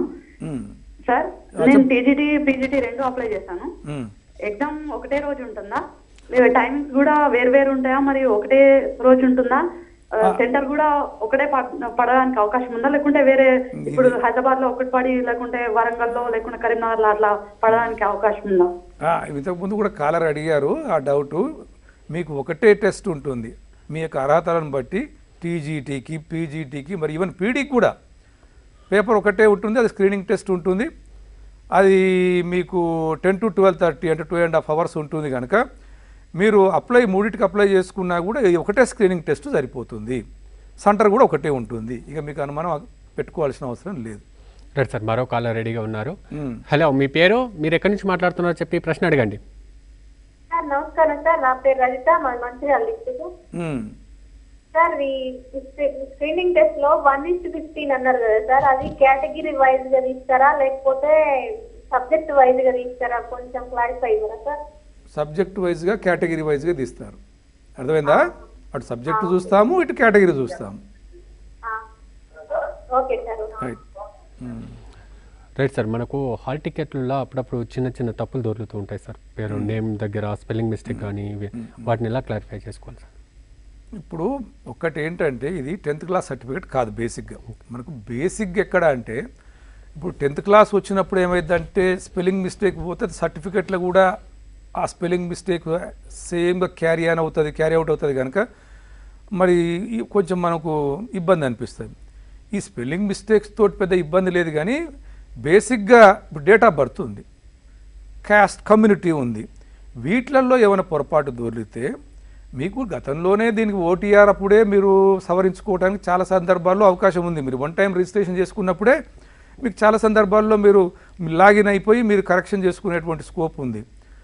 తర్వాత పోతే నేను ఇంతకుముందు చెప్పినాను కదా, నామినల్ రోల్ అప్పుడు కూడా ఫోటో అటెండెన్స్ కాప్ అని కూడా అంటారు దాన్ని, పరీక్ష నిర్వహించేటప్పుడు కూడా. ఇంకా మీరు ఏదైనా ఫీల్డ్స్లో పొరపాటు జరిగితే కూడా మీరు దానికి సంబంధించినటువంటి ఆధారాలు తీసుకొని వచ్చి మీరు ఆ నామినల్ రోల్లో కూడా కరెక్షన్ చేసుకోవచ్చు. ఆ అవకాశం కూడా ఉండింది అని చెప్తున్నాను. తర్వాత పరీక్ష అయిపోయిన తర్వాత మీరు మరి యాక్యురేట్గా, అంటే ముఖ్యంగా ఇప్పుడు మీరు డేట్ ఆఫ్ బర్త్ ఏమైనా పొరపాటు పడ్డా, అంటే అప్పర్ ఏజ్, లోయర్ ఏజ్కి ఏమైనా మించిపోయేటట్టు ఉంటే అక్కడ ఏమన్నా ఉంటే అవసరమైతే తప్ప. తర్వాత కమ్యూనిటీ కూడా, ఎందుకంటే కమ్యూనిటీని బట్టి మనం రోస్టర్ పాయింట్స్ని బట్టి, రూల్ ఆఫ్ రిజర్వేషన్ బట్టి మనం సెలెక్షన్ చేస్తాం. కనుక అదొకటి కరెక్ట్గా ఉందా లేదా, ఈ 2-3 ఫీల్డ్స్ కరెక్ట్గా ఉన్నాయా లేదా చూసుకుంటే సరిపోదు. హాల్ టికెట్ల ఈ 2-3 ఫీల్డ్స్ తప్ప ముఖ్యంగా మీరు ఎక్కువగా కాన్సన్ట్రేట్ చేయాల్సినటువంటిది ఓఎంఆర్ షీట్ అంటున్నాం. ఎందుకంటే అదే మీకు మీ పెర్ఫార్మెన్స్ కానీ, మీరు చేసినటువంటి హాల్ టికెట్ నెంబర్ కానీ, టెస్ట్ పేపర్ బుక్లెట్ కోడ్ కానీ, ఆన్సర్ స్క్రిప్ట్ బుక్లెట్ కోడ్ కానీ అన్నీ కూడా దాంట్లోనే నమోదైతే దాని ప్రకారమే మీ యొక్క పెర్ఫార్మెన్స్ నిర్ణయించబడుతుంది అంటున్నాను. రైట్ సార్, మరో కాలర్ రెడీగా ఉన్నారు. హలో, మీ పేరు, మీరు ఎక్కడి నుంచి మాట్లాడుతున్నారో చెప్పి మీ ప్రశ్న అడగండి. హలో. హలో, నమస్కారం సార్. నమస్తే. చెప్పమ్మా. నమస్కారం సార్, నల్గొండ నుండి మాట్లాడుతున్నాను. చెప్పు. నల్గొండ సార్, మేము సైన్స్ పోస్ట్ అప్లై చేశాం సార్. అయితే సైన్స్ పోస్ట్ కూడా ఉంది సార్, కానీ 2 ఎగ్జామ్స్ ఒకటే రోజు ఉంటాయి కదా అనేసి మేము ఒకటే ఎగ్జామ్ కి అప్లై చేశాం సార్. అయితే మేము ఇప్పుడు మరి ఓన్లీ సైన్స్ పోస్ట్ లకు ఎలిజిబులా కాదా సార్? మీరు అప్లై ఎన్నిటికి చేసుకుంటే అన్నిటికి మాత్రమే, ఒకదానికి చేసుకుంటే ఒకటే ఉంటుంది. అంటే మేము ఒకటే రోజు ఉంటుంది కదా ఎగ్జామ్ అనేసి ఇక రెండింటికి అది మీరు పొరపాటు చేస్తున్నారు. దాన్ని ఇప్పుడు చేయగలిగింది ఏం లేదు. అందుకనే ఇప్పుడు మనకు 1 month టైం ఉండింది. మీ ఫ్రెండ్స్ ఎట్లా అప్లై చేసుకుంటున్నారో కూడా మీరు చూసుకోవచ్చు. అందుకని కొంత సందర్భాల్లో ఏం చేశారంటే క్యాండిడేట్స్ ముందేదో తొందరపడి కొంచెం తప్పు నింపినా కూడా మళ్ళీ కరెక్ట్గా మరి 2 అప్లికేషన్ పెట్టుకున్న సందర్భాలు కూడా ఉన్నాయి. కనుక మీరు ఎన్నిటికి అప్లై చేసుకుంటే అన్నిటికీ మీకు అర్హత మేము పరీక్ష రాయడానికి అవకాశం కల్పిస్తాం తప్ప, వాటిని అంతవరకు మాత్రమే మేము లెక్కలోకి తీసుకుంటాం తప్ప మీరు ఒకదానికి అప్లై చేసుకొని మిగతా 3టికి కూడా చూడమంటే చూడటానికి అవకాశం లేదు. సార్, మరో కాలర్ ఉన్నారు. హలో, మీ పేరు, మీరు ఎక్కడి నుంచి మాట్లాడుతుందని చెప్పి మీ ప్రశ్న అడగండి. సార్, నా పేరు ప్రమిళ, మేము కరీంనగర్ నుంచి మాట్లాడుతున్నాం సార్. చెప్పండి సార్. మీరు ఇప్పుడు హాల్ టికెట్ తో పాటు ఐడెంటిటీ కార్డు తీసుకొచ్చుకోమని చెప్పారు కదా సార్ మాకు హాల్ టికెట్ లో ఒక నేమ్ ఉంటుంది, ఐడెంటిటీ కార్డ్ లో అత్తారిన తర్వాత పేరు మారిపోయింది సార్. అక్కడ పేరు చేంజ్ ఉంటుంది కదా సార్, మేము ఏం తీసుకొచ్చుకోవాలి? అథారిటీగా అంటే మీ యొక్క ఎస్ఎస్సి సర్టిఫికెట్ కూడా ఉంటుంది కదా, దాంట్లో కూడా సర్టిఫికెట్ నడుస్తుందా? అంటే ఫోటో మీకు ఐడెంటిటీ కావాలి కనుక అట్లా ఉన్నా కూడా చెప్పొచ్చు మీరు, ఆ ప్రశ్న ఏం లేదు. ఒక ఐడెంటిటీ కార్డు అంటే మా బేసిక్గా ఏంటంటే హాల్ టికెట్ మీదనే మేము అనుమతిస్తాం, కానీ హాల్ టికెట్తో పాటుగా కూడా ఇంకో సపోర్టింగ్ మెటీరియల్ కావాలని చెప్పి మేము అడుగుతున్నాం అన్నమాట. మీరు మ్యారీడ్ నేమ్ మారిపోతుంటుంది కొంతమందికి, అయినప్పటికీ ఇది మా మ్యారీడ్ నేమ్ అని చెప్పొచ్చు. ఇది కాకుండా మీకు 3-4 రకాల హాల్ టికెట్ ఉంటుంది. మీకు ఇక ఐడెంటిటీ కార్డ్స్ అనేది మీరు ఇంతకుముందు డిగ్రీ కాలేజీలు చదువుకున్నప్పుడు ఇంకా వేరే రకరకాల కూడా మనకు ఐడెంటిటీ కార్డులు మనకు ఉంటాయి, హాల్ టికెట్ నెంబర్స్ ఉంటాయి. ఏదో రకంగా తీసుకొని రండి. ఒకవేళ మగవాళ్ళు అయితే డ్రైవింగ్ ఉంటే కూడా అది కూడా పనికి వస్తుంది. ఏదైనా ఒక ఐడెంటిటీ మీ పలాని వాళ్ళని సో అండ్ సో అని చెప్పడానికి ఉపయోగపడేటువంటి ఐడెంటిటీ తీసుకొని రమ్మని చెప్తున్నాం అనమాట. అది కూడా పనిచేస్తుందిలే. మీరు మీ మ్యారీడ్ నెంబర్ మారిపోవచ్చు, అయినా పర్వాలేదు అంటున్నా, అయినా పర్వాలేదు, మీరు వచ్చి చెప్పగలగాలి. రైట్ సార్, మనకు గెస్టెడ్ ఆఫీసర్ సంతకం ఏదైనా అవసరం ఉందా సార్ ఈ హాల్ టికెట్లకు కానీ ఐడి ప్రూఫ్ పైన కానీ ఎగ్జామ్కి వచ్చే ముందు? బ్యాక్ సైడ్ గెస్టెడ్ ఆఫీసర్ సంతకం తీసుకొని రమ్మని చెప్తున్నా. గెస్టెడ్ ఆఫీసర్ సంతకం కంపల్సరీ. ఇంకోటి సార్, చాలా ఈ మధ్య కొన్ని పేపర్లు కూడా లీక్ అయ్యాయి, మీరు చెప్పారు కూడా ఎంసెట్ను మనము ఉదాహరణగా తీసుకున్నా. ఎలాంటి సెక్యూరిటీ ఏర్పాట్లు చేశారు సార్ ఈ ఎగ్జామ్ పక్కడ్బందీగా నిర్వహించడానికి? ఎగ్జాము ఎంత ఉంటుంది అంటే ఆ క్వశ్చన్ పేపరు ఎక్సెప్ట్ క్యాండిడేట్లు తప్ప ఇంకెవరు చూడరు అంటున్నా. అంటే పరీక్ష నిర్వహించే పబ్లిక్ సర్వీస్ కమిషన్లో కూడా ఆ క్వశ్చన్ పేపర్ ఎలా ఉంది, ఏం ప్రశ్నలు వచ్చినాయి, దేనికి ఎంత వెయిటేజ్ వచ్చింది, ఏ సబ్జెక్ట్కి ఎంత వెయిటేజ్ వచ్చింది, వొకాబులరీకి ఎంత వెయిటేజ్ ఇచ్చిండ్రు, జనరల్ ఎబిలిటీస్కి ఎంత వెయిటేజ్ ఇచ్చిండ్రు అనేది ఎవరికీ తెలియదు. అది చాలా కాన్ఫిడెన్షియల్గా నిర్ణయించేటువంటి పద్ధతి. అది తీసుకురావటం కూడా ఆ పరీక్ష పేపర్ ప్రింట్ చేసిన దగ్గర నుంచి మొదలు పెడితే డిస్పాచ్ అయ్యి క్యాండిడేట్ దగ్గరికి వచ్చేటప్పటికి కూడా హైలీ కాన్ఫిడెన్షియల్, ఎలాంటి వారికి ఎవరికి స్కోప్ లేనటువంటి అవకాశం ఉండదు అంటున్నా. దాని గురించి మీరు అభ్యర్థులు మర్చిపోవాలి. ఆ ఎంసెట్లో వాటి జరిగినటువంటి అవకాశము అట్లాంటిది ఏమాత్రం దీంట్లో స్కోప్ ఉండదు కనుక మీరు ఆ విషయంలో ఏమాత్రం ఆదుర్దా పడాల్సినటువంటి అవసరమే లేదు. చివరి నిమిషంలో కూడా చాలా అభ్యర్థులు కొన్ని సమస్యలతో ఇబ్బంది పడుతుంటారు సార్. కరెక్ట్గా మన వెబ్సైట్ని చూసుకోక, నోటిఫికేషన్ చూసుకోకుండా కొన్ని ఇబ్బందులు పడుతుంటారు. అలాంటి వాళ్ళు ఆ చివరి నిమిషంలో ఏదైనా అవకాశం ఉందా సార్? టీఎస్పీసీకి ఫోన్ చేసి కానీ ఏదైనా టోల్ ఫ్రీ నెంబర్ లాంటిది ఏదైనా ఇస్తున్నారా వాళ్ళ సమస్యలు? టోల్ ఫ్రీ నెంబర్ ఉంటుంది, టోల్ ఫ్రీ నెంబర్ తప్పకుండా. జనరల్ నెంబర్ కూడా మీ వెబ్సైట్లో కాంటాక్ట్ నెంబర్ కూడా ఉంటుంది. బేసిక్గా ఏంటంటే వెబ్సైట్లో కాంటాక్ట్ నెంబర్ కూడా ఉంటుంది. ఆ ముఖ్యంగా పరీక్ష రోజు ఒకరోజు బిఫోర్ కూడా రౌండ్ ద క్లాక్ అనేటువంటిది మనం పెడుతుంటాం ఒకటి. అంటే దాని ప్రకారంగా ఏంటంటే ఒక కంట్రోల్ రూమ్ లాగా, round the clock control room లాగా పెడుతుంటాం. దాంట్లో 24 hours డ్యూటీ వేస్తుంటాం. 8 hours over 8 hours over 8 hours over అంటే 24 hours ఉంటుంది కనుక దాని గురించి ఏ డౌట్ ఉన్నా కూడా మీరు అక్కడ అడగటానికి అవకాశం ఉంది, అడగవచ్చు కూడా. తర్వాత పోతే ఇంకా మీరు అడిగినటువంటి రెండో ప్రశ్న ఏంటంటే లాస్ట్ మినిట్ దాకా ఉంచుకోవద్దని నేను చెప్తున్నా మొదటి నుంచి కూడా. ఇప్పుడు మీరు ఏమైనా డౌట్లు ఉంటే ఈరోజు 27, ఇంకా మీకు 4 రోజులు టైం ఉంది కనుక మీరు ఏమైనా డౌట్లు ఉంటే ముందే హాల్ టికెట్ను ఒకసారి పరిశీలించి చూసుకోండి అని చెప్తుంది. ఇక ఇంకొక గంటకో 2 గంటలకు పరీక్ష పోతుంది అన్నప్పుడు, ఇంకా మీరు హాల్ పోవటానికి సిద్ధమైనప్పుడు, వేణి పోవటానికి సిద్ధమైపోయినప్పుడు అప్పుడు చూసుకొని హడావుడి పడద్దని నేను 1-4 సార్లు మళ్ళీ చెప్తున్నా అదే విషయం. ఎప్పుడు ఆదుర్దా మంచిది కాదు. 11th hour ప్రిపరేషన్ అనేది ఏ ఎగ్జామ్కు మంచిది కాదని చెప్తున్నాను. ఎందుకంటే అది మీ పెర్ఫార్మెన్స్ని కూడా అఫెక్ట్ చేస్తుంది డెఫినెట్గా. కనుక మీరు అన్ని ప్రిపరేషన్స్ అంటే మీరు ఆడు పోవటానికి ట్రాన్స్పోర్ట్ ఏర్పాటు నుంచి మొదలుకుంటే అన్నీ కూడా ముందు చూసుకోవటము చాలా మంచిదని చెప్తున్నాం. రైట్ సార్, మరో కాలర్ రెడీగా ఉన్నారు. హలో, మీ పేరు, మీరు ఎక్కడి నుంచి మాట్లాడుతుందని చెప్పి ప్రశ్న అడగండి. హలో, నా పేరు విజయ్ కుమారి అండి. మేము కోదాడ నుంచి మాట్లాడుతున్నామండి, సూర్యాపేట డిస్టిక్. చెప్పమ్మా. అయితే మేము స్టాఫ్ నర్స్ పోస్ట్ కోసమని అప్లై చేసినామండి. ఏ పోస్ట్? స్టాఫ్ నర్స్ అండి, గురుకుల పాఠశాల స్టాఫ్ నర్స్ పోస్ట్. అయితే హాల్ టికెట్ డౌన్లోడ్ కావట్లేదు. ఎగ్జామ్ డేట్ అంటే క్లియర్ గా తెలియట్లేదు మాకు. అసలు దానికి ఎట్లా ఏంటి అనేది కొంచెం వివరాలు చెప్తారేమో అని. ఇంకా మేము ఇప్పుడు ఏ ఎగ్జామ్ పెడుతున్నామంటే టీజీటీ, పీజీటీ, పీడీ వీటికి మాత్రం రేపు 31st ఉంటుంది. తర్వాత రేపు 14th నాడు 4 లాంగ్వేజెస్ ఉంటాయి. మిగతా స్టాఫ్ నర్స్ కానీ, ఆర్ట్ పోస్ట్ కానీ, క్రాఫ్ట్ పోస్ట్ కానీ, వీటన్నిటికీ కూడా మేము తొందరలో ఇప్పుడు నర్సింగ్ కూడా మీరు చెప్పినటువంటి నర్సింగ్ పోస్ట్ కూడా వీటికి ఇంకా మేము ఎగ్జామ్ డేట్ నిర్ణయించలేదు. తొందరలోనే దాని గురించినటువంటి ప్రకటన వస్తుంది. వాటికి సంబంధించిన హాల్ టికెట్లు కూడా మేము వెబ్సైట్లో పెట్టలేదు. మీరు ఆందోళన పడాల్సిన అవసరం కూడా లేదు. రైట్ సార్, మరో కాలర్ రెడీగా ఉన్నారు. హలో, మీ పేరు, మీరు ఎక్కడి నుంచి మాట్లాడాలని చెప్పి ప్రశ్న అడగండి. నా పేరు అఖిల అని, నేను హైదరాబాద్ నుంచి కాల్ చేస్తున్నాను. నా క్వశ్చన్ ఏంటంటే, ఎగ్జామ్ లో గురుకుల ఎగ్జామ్ లో మాకు జనరల్ స్టడీస్, రీజనింగ్ ఇంకా ఇంగ్లీష్ ఉంది కదా, అయితే ఏ పార్ట్ కి ఎన్ని మార్క్స్ అలొకేట్ చేస్తున్నారు అని కనుక్కుందామని చేశానండి. 150 మార్క్స్ ఎలా డివైడ్ చేశారు? ఈ స్కీమ్ ఆఫ్ ఎగ్జామ్ అనేది మీ వెబ్సైట్లో ఉంది. అంటే ఇప్పుడు వీటిని 3 భాగాలుగా చేసినాం. ఏది ఒకటి జనరల్ ఎబిలిటీ, జనరల్ స్టడీస్, తర్వాత పోతే మళ్ళీ ఇంగ్లీష్. ఈ మూడిటికి దాదాపుగా సమాన వెయిటేజే ఉంటుంది. ఎందుకంటే ఇది ఇంగ్లీష్ మీడియంలో రాస్తున్నాం కనుక ఇంగ్లీష్ కూడా బాగానే వెయిటేజ్ ఉంటుంది. సరే 1-2% అటు ఇటు ఉండొచ్చేమో కానీ అన్నిటికీ సమప్రాధాన్యత ఉంటుంది. దాన్ని దృష్టిలో పెట్టుకొని రాయాలి. రైట్ సార్, మనము రీసెంట్గా గ్రూప్ 1 ఎగ్జామ్ ఒకటి చూసాం సార్. వైట్నర్ పెట్టితే అది కోర్టు దాకా వెళ్ళింది. చాలా సంవత్సరాలు నోటిఫికేషన్ కూడా ఆగిపోయిన పరిస్థితి. ఈ ఎగ్జామ్లో కూడా వైట్నర్ ఎవరైనా ఉపయోగిస్తే ఎలాంటి యాక్షన్ తీసుకునే అవకాశం ఉంది? వైట్నర్ నేను ముందే అంటే ఈ యొక్క ప్రోగ్రామ్ బిగినింగ్నే చెప్పడం జరిగింది. వైట్నర్ ఎట్టి పరిస్థితుల్లో పెట్టొద్దు. వైట్నర్ పెడితే ఆ మార్కు మీరు కరెక్ట్ రాసినప్పటికీ కూడా, కరెక్ట్గా మీరు బబ్లింగ్ చేసినప్పటికి కూడా అది కౌంట్లోకి తీసుకోబడటం కాదు, అది ఒప్పుకోదు. అది స్కానింగ్లో ఆ స్కానింగ్ మిషనే ఒప్పుకోదు, అది యాక్సెప్ట్ చేయదు. కనుక వైట్నర్ అనేటువంటిది ఆ ప్రశ్న రాకుండా సాధ్యమైనంత వరకు మీరు తొందరపడకుండా నిర్ణయం తీసుకోండి. నేను ఇంతకుముందు చెప్పినాను ఈ విషయం మీద, మళ్ళీ చెప్తున్నాను. వైట్నర్ పెట్టడానికి లేదు, బ్లేడ్ తోటి దాన్ని ఏదో కొంచెము స్క్రాచ్ చేసి మళ్ళీ ఇంకొక ఆన్సర్ చేయాలనేటువంటి ఆలోచన చేస్తుంటాము, అది తప్పే.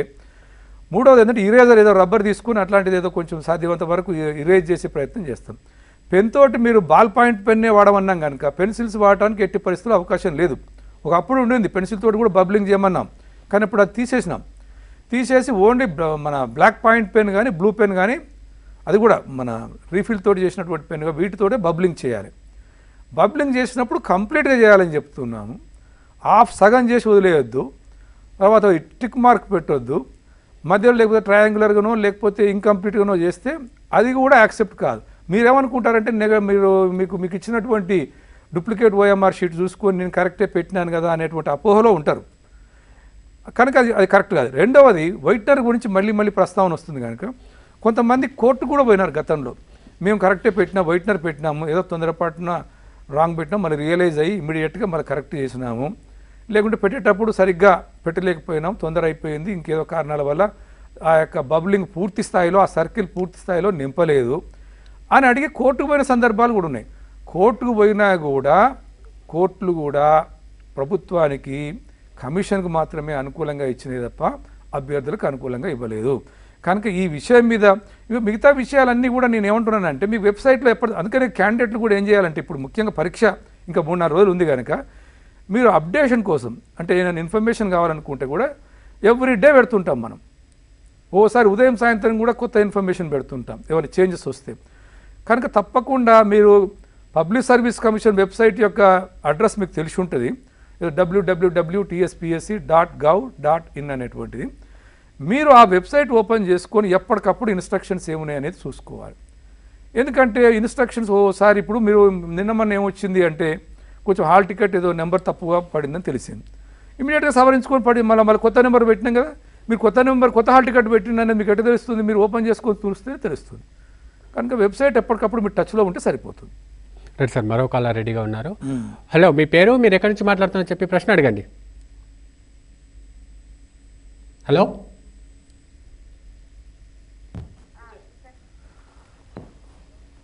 మాట్లాడండి, వినబడుతుంది, మాట్లాడండి. సార్ నమస్తే సార్, నా పేరు రాజేశ్వరి సార్, ఖమ్మం డిస్ట్రిక్ట్ నుంచి మాట్లాడుతున్నా సార్. సార్ మరి ఇప్పుడు హాల్ టికెట్స్ మీద గెస్టెడ్ సైన్ కావాలి అంటున్నారు, కంపల్సరీయా సార్? హాల్ టికెట్స్ మీద గెస్టెడ్ సైన్ అనేది అనుకుంటున్నాము, దాన్ని కంపల్సరీగానే అనుకుంటున్నాము. ఒకసారి ఈ విషయం మీద కూడా మళ్ళీ మీకు వెబ్సైట్లో రేపు పెట్టిస్తాను, చూడండి, క్లారిటీ ఇస్తాను.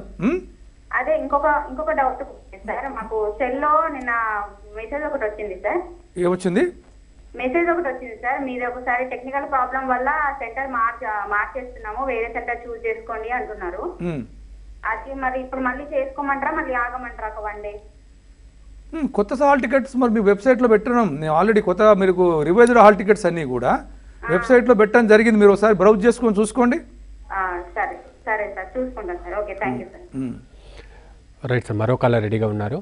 హలో, మీ పేరు, మీరు ఎక్కడి నుంచి మాట్లాడుతున్నారో చెప్పి మీ ప్రశ్న అడగండి. రైట్ సార్, కాల్ కట్ అయింది సార్. ఇప్పుడు హాల్ టికెట్ జిరాక్స్ కాపీ ఇది కలర్లో తీసుకురావాల్సి ఉంటుందా, బ్లాక్ అండ్ వైట్ అయినా సరిపోతుందా సార్? బ్లాక్ అండ్ వైట్ అయితే సరిపోతుంది, దాంట్లో ఆ నియమం ఏం లేదు. కలర్లో తీసుకురావాలనే నియమం ఏం లేదు. రైట్ సార్, ఇక మీ ఎగ్జామ్ రాసిన వెంబడే మనకు కీ వస్తుంది సార్. మనము యాక్చువల్గా బయటకి టీఎస్పీసీ ఇచ్చిన కీ అంటే ఇంతకుముందు జరిగిన అనుభవం కాబట్టి నేను ప్రశ్న అడుగుతున్నాను సార్. ఇంతకుముందు గ్రూప్ 1లో 7 క్వశ్చన్స్ తప్పుగా, అంటే నిజమైన ప్రశ్న ఆన్సర్ ఉంటే టీఎస్పీసీ ద్వారానే కాస్త తప్పు జరిగింది, కోర్టుకు కూడా పోయారు, అది తర్వాత కోర్టు ఇచ్చాక క్లారిఫై చేసి. ఇప్పుడు అలాంటివి జరగకుండా ఎలాంటి ఏర్పాట్లు చేసుకుంటున్నారు? దీనికి ఏంటంటే ఈ కాన్ఫిడెంట్ క్వశ్చన్ పేపర్ సెట్టింగ్ అనేటువంటిది చాలా కాన్ఫిడెన్షియల్గా నిర్వహించబడేటువంటి టెస్ట్ ఇది. అంటే పేపర్ సెట్టింగ్ అనేది చాలా కాన్ఫిడెన్షియల్గా నిర్వహించబడుతుంది. అందువల్ల మనకి ఏమవుతుందంటే మన గతంలో వచ్చినటువంటి అభిప్రాయాలను అంటే ఎట్లా తప్పులు దొరికినాయి, ఆ తప్పులు దొరకడానికి కారణం ఏమిటి అంటే, ఒకవేళ మరి ఒకటే పరీక్ష పేపర్ ఎవరైతే సెట్ చేసిండ్రో, ఒక పరీక్ష పేపర్ సెట్ చేసిన అతను మళ్ళీ తప్పులు చేస్తే మళ్ళీ అతన్ని పిలిపించి మళ్ళీ క్వశ్చన్ పేపర్ సెట్ చేయడానికి అవకాశం ఇవ్వం మనం. తర్వాత ఆ యొక్క ఎలాంటి తప్పులు దొరికినాయి అంటే, మనకు స్టాటిస్టిక్స్ విషయంలో తప్పులు దొరికినాయా, జాగ్రఫీ విషయంలో తప్పులు దొరికినాయా అనేటువంటి విషయాలను ఎప్పటికప్పుడు చూసుకొని మనం మళ్ళీ క్వశ్చన్ పేపర్ సెట్ చేసేటువంటి వాళ్ళకి ఏం చెప్తామంటే, గతంలో ఈ రకమైనటువంటి తప్పులు దొరికినాయి, మళ్ళీ ఈ రకమైనటువంటి తప్పులు దొరకకుండా చూసుకోవాల్సినటువంటి అవసరం ఉంది అని చెప్పి వాళ్ళకి క్లియర్ ఇన్స్ట్రక్షన్స్ ఇస్తాం. కాకపోతే ఏమైందంటే మనకు అంతకుముందు దొరికిన తప్పులు దొరలవు, సరే 100% తప్పులు దొరకకుండా ప్రయత్నం చేస్తాం. 1-2 ఏదైనా కొన్ని యాంబిగ్విటీ ఏదైనా ఎక్కడన్నా ఉండి ఇన్ని ప్రయత్నం తీసుకున్నా, ఇన్ని జాగ్రత్తలు తీసుకున్నప్పటికీ కూడా ఏమైనా తప్పులు దొరికితే వాటిని ఎట్లా హ్యాండిల్ చేయాలనేటువంటిది దానికి ఒక మెకానిజం ఉంది, దానికి ఒక ప్రొసీజర్ ఉంది, దాని ప్రకారం హ్యాండిల్ చేస్తాం. దాని గురించి అభ్యర్థులు పెద్దగా ఆందోళన చెందాల్సిన అవసరం లేదు. కాకపోతే తప్పులు రాకుండానే, ఎందుకంటే మనకు గ్రూప్ 2లో కొన్ని తప్పులు దొరికినాయి, మనకు కొన్ని సవరించాల్సి వచ్చింది, కొన్ని యాంబిగ్విటీ ఉన్నాయని చెప్పేసి అది వాస్తవమే. కానీ ఈసారి ఆ తప్పులు దొరకకుండానే మనం చాలా ప్రయత్నాలు చేస్తున్నాం, ఎన్ని చర్యలు కావాలో అన్ని చర్యలు తీసుకున్నాం. రైట్ సార్, మరో కాలర్ రెడీగా ఉన్నారు. హలో, మీ పేరు, మీరు ఎక్కడి నుంచి మాట్లాడుతున్నారు చెప్పి ప్రశ్న అడగండి. శోభ అండి, హన్మకొండ. శోభ, అడగండి, ప్రశ్న చెప్పండి మేడం. మీరు అడుగుతున్నారు హాల్ టికెట్ సంతకం కావాలని అడుగు. ఓసీ సార్ నేను, అయితే మాకు 40% అన్నారు కదా ఓసీకి, 40 మార్క్స్ అన్నారు కదా. అవును, 40%. 40% సార్, 40% వస్తే మేము మెయిన్స్కి ఎలిజిబుల్లా సార్? అవును. లేకపోతే హైయెస్ట్ ఏమన్నా ఇస్తారా ఓపెన్ కేటగిరీలో, ఇంకా అట్లా ఉంటుందా? హైయెస్ట్ 1:2 అంటే చాలా మంది పాస్ అవుతారు కదమ్మా, 40 మినిమం అంటున్నాం. అది అంటే మినిమం వచ్చిన తర్వాత మళ్ళీ ఎలా 1:15 ఇస్తారా? మీరు ఆ విషయం గురించి ఎక్కువగా ఆందోళన చెందకండి, ఎందుకంటే కమ్యూనిటీ వైజు సబ్జెక్టు వైజు 1:15 తీసుకుంటాము. దాని గురించి మీరు పెద్దగా ఆలోచించి చేయాల్సినటువంటి అవసరం లేదు. 40 అనేటువంటి మార్క్ ఏదైతే ఉందో, 40% అనేది ఏదైతే ఉందో, 40% వచ్చిన వాళ్ళందరినీ కూడా మనం మెయిన్ ఎగ్జామ్కి అలో చేయం. మినిమం 40 రావాలని చెప్తున్నాం. అట్లా అంటే మరి అది మళ్ళీ వేరే ఉంది, మన బీసీస్కి 35 అని, ఎస్సీ ఎస్టీస్కి వాళ్ళకి 30, మన ఫిజికల్ హ్యాండిక్యాప్లకు 30 మార్క్స్ అని అట్లా ఉంది. సార్, ఇప్పుడు ఆమె అడిగిన క్వశ్చన్ 40 మార్క్స్ వచ్చిన ప్రతి ఓసీని కూడా ఎలిజిబుల్ చేస్తారా నెక్స్ట్ ఎగ్జామ్కు, లేకపోతే 1:15 తీస్తారా నెక్స్ట్ ఎగ్జామ్కు? 1:15 తీస్తారు. 40 వచ్చినప్పటికీ కూడా 1:15 తీస్తారు కంపల్సరీ. రైట్ సార్, మరో కాలర్ రెడీగా ఉన్నారు. హలో, మీ పేరు, మీరు ఎక్కడి నుంచి మాట్లాడుతుందని చెప్పి ప్రశ్న అడగండి. హలో, నా పేరు రేణుక అండి, నేను నల్గొండ నుంచి కాల్ చేస్తున్నాను. సార్, మీకు హాల్ టికెట్ లో నాకు 9 నెంబర్సే వచ్చాయి సార్. ఇప్పుడు మీరేమో 10 నెంబర్స్ అంటున్నారు, మాకు ఎలాంటి మెసేజ్ ఇవ్వలేదు. మరి మీరు ఒకసారి వెబ్సైట్ మళ్ళీ డౌన్లోడ్ మీరు వెబ్సైట్ ఓపెన్ చేసుకొని మళ్ళీ కొత్తగా హాల్ టికెట్లు పెట్టినారు. ఈ తప్పులు ఏవైతే దొరికినాయో వాటిని సవరించుకుంటూ మళ్ళీ రివైజ్డ్ హాల్ టికెట్స్ పెట్టడం జరిగింది. కనుక మీరు మళ్ళీ డౌన్లోడ్ చేసుకొని ఫ్రెష్ హాల్ టికెట్ తీసుకోండి. సార్ నాది ఒక చిన్న రిక్వెస్ట్ సార్, ఇలాంటివి ఏమన్నా ఉంటే మీరు పేపర్ నోటీస్లో ఇవ్వండి సార్. మేము అందుకే నేను ఇంతకుముందు కూడా ఒక కాలర్ అడిగితే సమాధానం చెప్పాను. మేము సాధ్యమైనంత వరకు పేపర్కి ఇస్తుంటాం, కానీ నేను ఏంటంటే అభ్యర్థులు తప్పకుండా వెబ్సైట్ ఒకసారి ఓపెన్ చేసుకోవాలి. ప్రతిరోజు ఒకసారి ఓపెన్ చేసుకొని చూసుకోవాలి. ముఖ్యంగా ఇట్లాంటి మేజర్గా జరిగినప్పుడు తప్పకుండా పేపర్కి ఇస్తుంటాము. మనం ఎలక్ట్రానిక్ మీడియాల ద్వారా చెప్తుంటాం, ప్రింట్ మీడియా ద్వారా చెప్తుంటాం.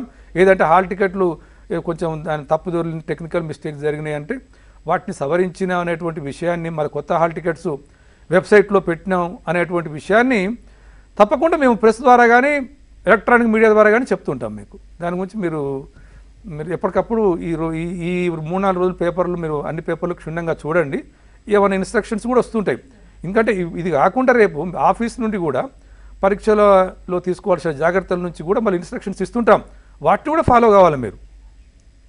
అదే సార్, నిన్న 9 నంబర్లతో హాల్ టికెట్స్ వచ్చాయి. చాలా మందికి మెసేజెస్ వచ్చాయి సార్. రాని వాళ్ళు ఎవరన్నా టీఎస్పీఎస్సీకి ఫోన్ చేసి కనుక్కోవచ్చు. అదే ఇప్పుడు ఆమెకు మెసేజ్ రాలేదు అంటున్నారు. లేదు అంటే ఫోన్ చేసి కనుక్కోండి, ప్రాబ్లం ఏం లేదు. మీరు హాల్ టికెట్కు మీరు టీఎస్పీఎస్సీ నెంబర్ కూడా చూడండి. వెబ్సైట్లో ఓపెన్ చేస్తే మీకు కాంటాక్ట్ నెంబర్ ఉంది కనుక ఆ కాంటాక్ట్ నెంబర్ ప్రకారం మీరు ఫోన్ చేస్తే కూడా చెప్తారు. రైట్ సార్, మరో కాలర్ రెడీగా ఉన్నారు. హలో, మీ పేరు, మీరు ఎక్కడి నుంచి మాట్లాడుతున్నారో చెప్పి మీ ప్రశ్నను స్పష్టంగా అడగండి. ఒక నిమిషం, ఇంతకుముందు కూడా కాలర్ అడిగారు. గెజిటెడ్ ఆఫీసర్ సంతకం ఏం అక్కరలేదు. హాల్ టికెట్లు స్ట్రైట్ అవే డౌన్లోడ్ చేసుకొని మీరు ఏదైనా ఒక ఐడెంటిటీ కార్డు తీసుకొని పరీక్ష హాల్కి వెళ్ళిపోవచ్చు. మీరు ఎలాంటి మెటీరియల్ కూడా తీసుకుపోవద్దు పరీక్ష హాల్కు. ఎలాంటి మెటీరియల్ ఇంతకుముందే చెప్పారు, ఎలక్ట్రానిక్ గ్యాడ్జెట్స్ కానీ, ఈవెన్ షూస్ కానీ, ఆర్నమెంట్స్ కానీ, గోల్డ్ ఆర్నమెంట్స్ కానీ ఇట్లాంటివి కాకుండా పుస్తకాలు కానీ ఇట్లాంటివి కూడా ఏవి తీసుకుపోవద్దు. హాల్ టికెట్ యాజ్ ఇట్ ఈస్గా తీసుకొని గెజిటెడ్ ఆఫీస్ సంతకం అక్కర్లేదు. రైట్, శ్రీనివాస్ గారు అడగండి, మీ ప్రశ్న అడగండి. సార్ నమస్కారం సార్. సార్ ఇది మాది లైబ్రరీ పోస్ట్ కు అప్లై చేసిన సార్ ఎడిట్ సార్. దాంట్లో ఎడిట్ ఆప్షన్ ఒకటి మాకు తప్పు పడితే ఎడిట్ ఆప్షన్ లో చేసినాము.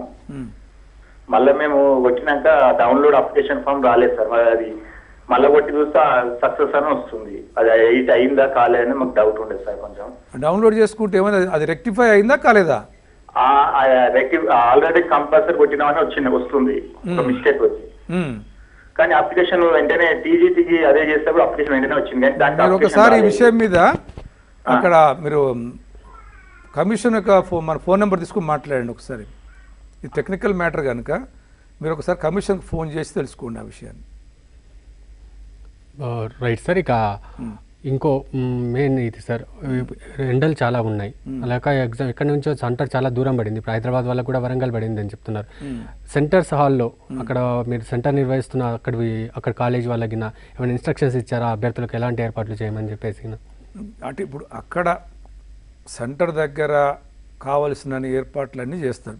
దాంట్లో కావాల్సిన వాటర్ కానివ్వండి, ఈవెన్ ప్రైమరీ మన వాళ్ళు ఎన్ఎంఏ కూడా ఉంటుంది, నాన్ మెడికల్ అసిస్టెంట్స్ కూడా ఉంటారు.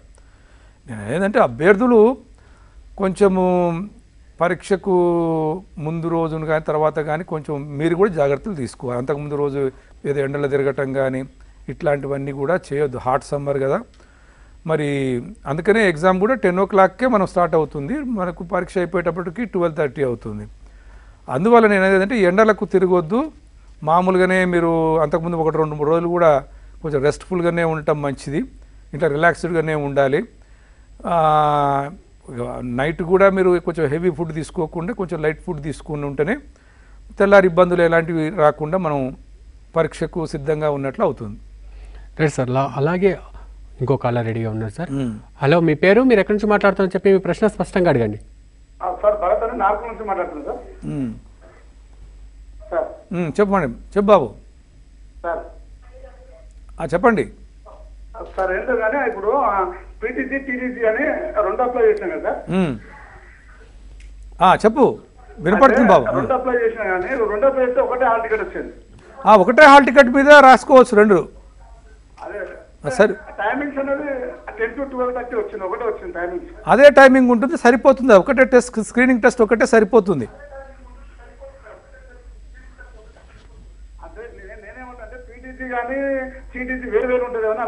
లేదు లేదు, ఒకటే టెస్ట్ ఉంటుంది, సరిపోతుంది. మీరు 2కి అప్లై చేసుకున్నప్పటికీ కూడా ఒకటే ఎగ్జామ్ రాయాల్సి ఉంటుంది. మెయిన్స్కి మాత్రం వేరువేరుగా మిమ్మల్ని మిమ్మల్ని తీసుకునే అవకాశం కనిపిస్తుంది.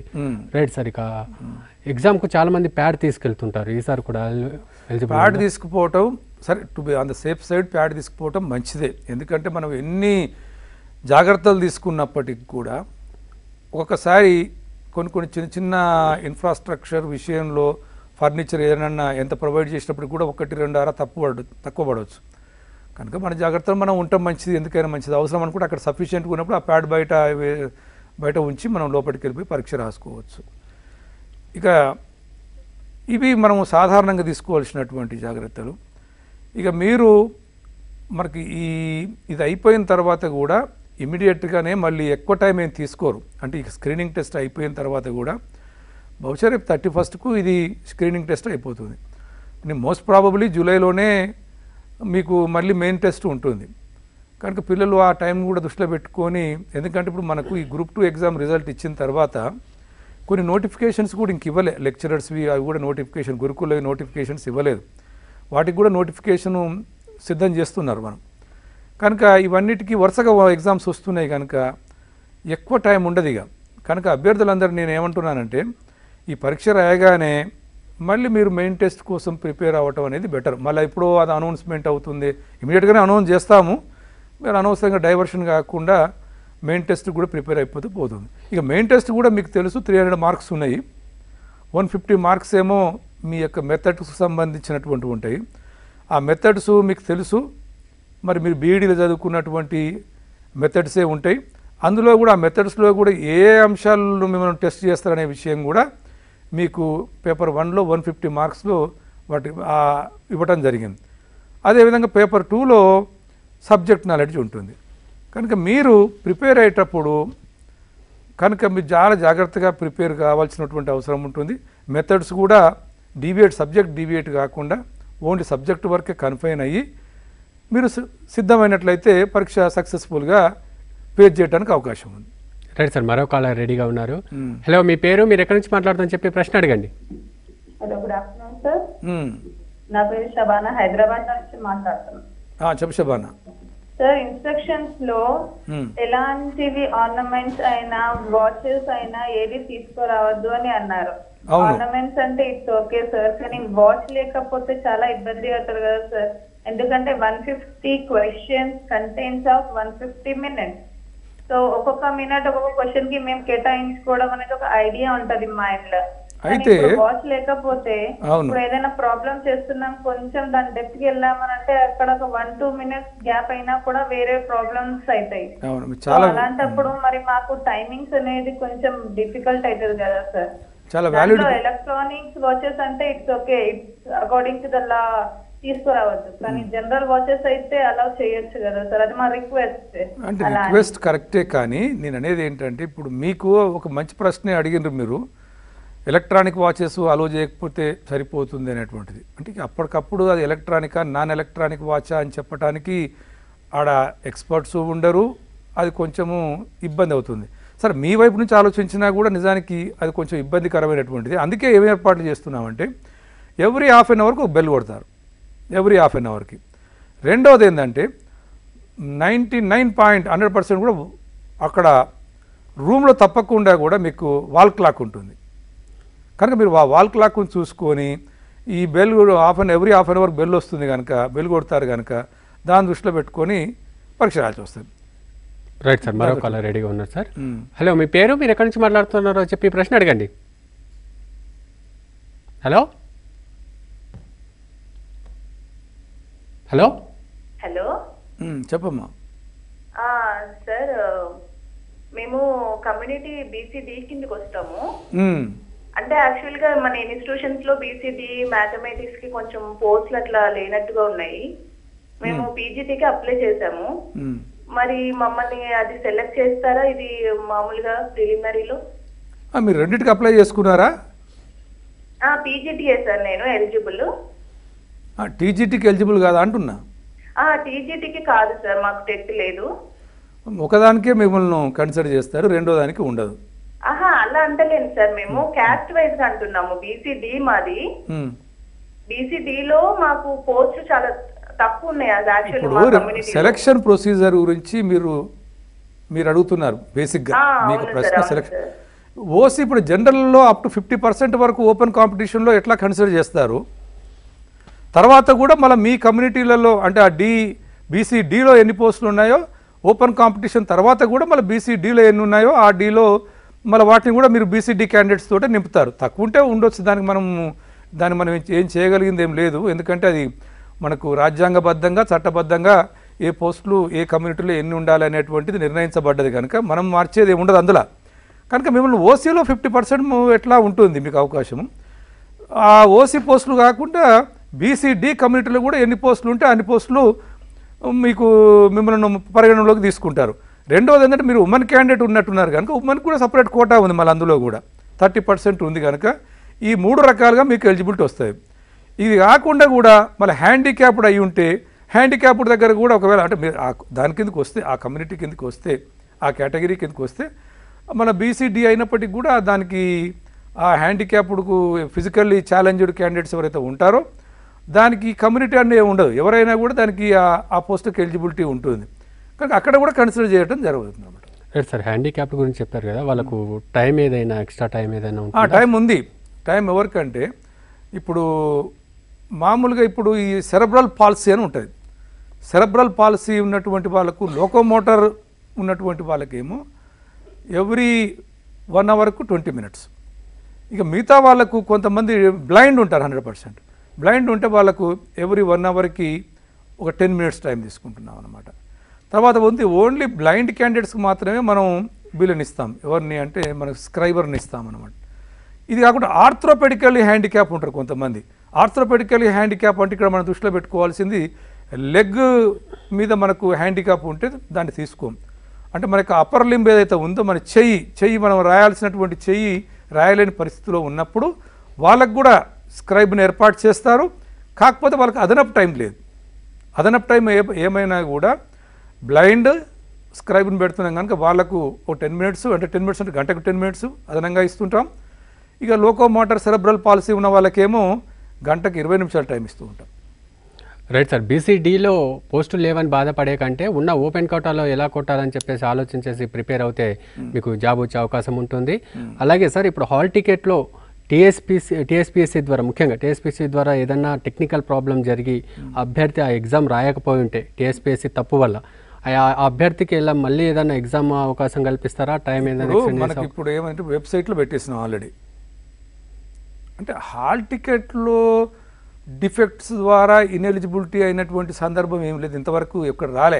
కాకపోతే లేటుగా పోతే ఇన్ఎలిజిబుల్ అయ్యి వాళ్ళను అనుమతించకపోవచ్చేమో కానీ హాల్ టికెట్లో డిఫెక్ట్స్ అంటే కొంచెం ఏదో చినిగినట్టుగానో లేకపోతే ఇట్లాంటిది ఏదైనా ఉంటే హాల్ టికెట్లో సేమ్ క్యాండిడేట్ అని కన్ఫర్మ్ చేసుకున్నాక తప్పకుండా వాళ్ళని అనుమతిస్తారు. ఇప్పుడు ఇంపర్సనేషన్ కేసెస్ ఉందనుకో, అంటే కొంచెము ఆ ఫోటో మీ హాల్ టికెట్లో ఉన్న ఫోటో తర్వాత మీ యొక్క అది తీసుకుంటున్నాం కదా, ఇప్పుడు మనం బయోమెట్రిక్ పద్ధతి ద్వారా కూడా మీ మొత్తం డేటా వచ్చేస్తుంది. మీ మొత్తం అందులో కానీ ఈ తేడా వచ్చిందనుకో అప్పుడు మీది ఫోటో ఐడెంటిటీ నామినల్ రోల్ కూడా ఉంటుంది.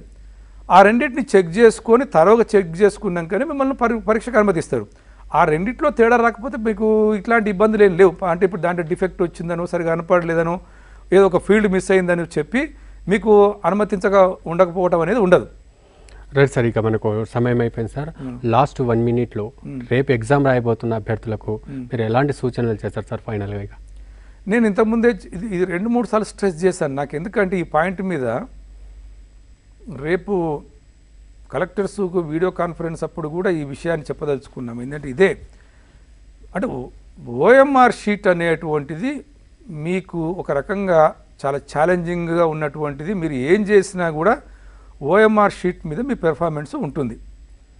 ఆ ఓఎంఆర్ షీట్లో ఉన్నటువంటి కాలమ్స్ ఏది తప్పు రాసినా, ఇంతకుముందు నేను చెప్పినట్టుగా మీ యొక్క హాల్ టికెట్ నెంబర్ బబ్లింగ్ తప్పు చేసినా, క్వశ్చన్ పేపర్ బుక్లెట్ కోడ్ తప్పుగా రాంగ్ బబ్లింగ్ చేసినా, తర్వాత పోతే మళ్ళీ మీ యొక్క సెంటర్ కోడ్ రాంగ్గా ఎంటర్ చేసినా, లేకపోతే ఇంకొకటి మీ యొక్క ఇది ఏదైనా సరే అక్కడ ఉన్నటువంటి 4 ఫీల్డ్స్ ఉంటాయి ముఖ్యంగా. అది మీ సిగ్నేచర్ కూడా ఉంటుంది.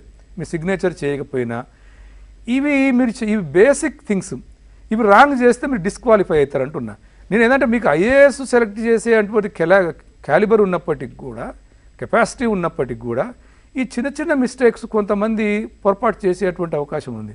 ఎవరు చేస్తారు ఈ పొరపాటు అంటే కొంచెం 11th అవర్లో వచ్చి కొంచెం ఎగ్జామ్ అంటే కొంచెం ఫియర్ కాంప్లెక్స్ ఉన్నటువంటి వాళ్ళు ఈ పొరపాటు చేస్తుంటారు. అనవసరంగా వాళ్ళు ఏమవుతుంటారంటే ఇన్ఎలిజిబుల్ అయిపోతారు. కనుక నేను ఒకటే మిమ్మల్ని అందరినీ మళ్ళీ చెప్పేసి ఎందుకంటే మీ యొక్క దృష్టిలో పెట్టుకొని నేను ఇంతకుముందు ఉదాహరణ కూడా చెప్పాను. మన 5 లక్షల మంది పరీక్షలు రాస్తే 45 నుంచి 50,000 మంది తప్పు చేసినారు అంటున్నారు. మరి వాళ్ళు పరీక్ష ఎట్లా రాశారు, అది ఆ మాత్రం బేసిక్ ఇన్ఫర్మేషన్ కూడా సరిగ్గా నింపలేని పరిస్థితిలో ఉంటే మరి ఎందుకు అనేటువంటిది ఒకసారి ఆశ్చర్యం వేస్తుంది. కనుక ఆ విషయంలో చాలా జాగ్రత్తగా ఉండండి ఒకటి. రెండవది టైంకి పోండి అని చెప్తున్నాను. 1 గంట ముందు 1.5 గంట ముందు వెళ్ళిపోండి మీరు అక్కడికి, తప్పకుండా 1.5 గంట ముందు వెళ్ళిపోయి తర్వాత వచ్చినటువంటి మీకు OMR షీటు కన్ఫర్మ్ చేసుకోండి, అది సరిగ్గా ఉందా లేదా అని కన్ఫర్మ్ చేసుకోండి. ఈ 3 చేసుకున్నాక మీరు స్టార్ట్ చేయండి, ఇబ్బందులు ఏం రావు. రైట్, మనము చూస్తున్నాము చాలా నోటిఫికేషన్స్ లేవు, చాలా నోటిఫికేషన్స్ వచ్చిన నోటిఫికేషన్ యూజ్ చేసుకోండి. చాలా పోటీ పడుతూ ఉంటారు, చాలా ఎగ్జామ్స్ కూడా చాలా మంది పోటీ పడుతుంటారు. అవన్నీ పక్కన పెట్టి కేవలం మీరు ఎగ్జామ్కు మాత్రమే ప్రిపేర్ అవ్వండి. సార్ చెప్పినట్టుగా ముఖ్యంగా మీరు ఎంత ప్రిపేర్ అయినా OMR షీట్ అనేది చాలా ముఖ్యం. అలాగే మీరు టైంని కూడా సెట్ చేసుకోండి, కాస్త ముందుగానే వెళ్ళే ప్రయత్నం చేసండి. ముఖ్యంగా హైదరాబాద్లో ఉన్న వాళ్ళు ట్రాఫిక్ ప్రాబ్లం మీకు ఉంటుంది కాబట్టి కాస్త ముందుగానే వెళ్ళండి. మరొకసారి ఎగ్జాము 31st ఎగ్జామ్ ఉంది కాబట్టి 30 రోజు ఒక్కసారి మళ్ళీ TSPSC వెబ్సైట్ను పూర్తిగా ఒకసారి చూసి ఏవైనా మార్పులు ఉన్నాయేమో చెక్ చేసుకోండి. అలాగే అన్ని జాగ్రత్తలు తీసుకొని ఎగ్జామ్కి వెళ్ళి కేవలం మా రిజర్వేషన్లో మాకు లేవు పోస్టులు అనే కంటే ఓపెన్ కేటగిరీలోనే మేము ఫైట్ చేస్తున్నామని చెప్పేసి మీరు ఎగ్జామ్ రాయాలని కోరుకుంటున్నాం. ఇది ఈరోజు ప్రోగ్రామ్. ఒకవేళ ఈ ప్రోగ్రామ్ మిస్ అయిన వాళ్ళు కూడా యూట్యూబ్లో కానీ మన tvsoftnet.com వెబ్సైట్లో కానీ ఈ ప్రోగ్రామ్ చూడొచ్చు. అలాగే మీకు ఇంకేమైనా డౌట్స్ ఉంటే ఖచ్చితంగా TSPSC వెబ్సైట్లో కానీ TSPSC కార్యాలయానికి వెళ్ళి కానీ మీ ప్రాబ్లం మీకున్న అనుమానాలని నివృత్తి చేసుకోండి. నమస్కారం. నమస్తే.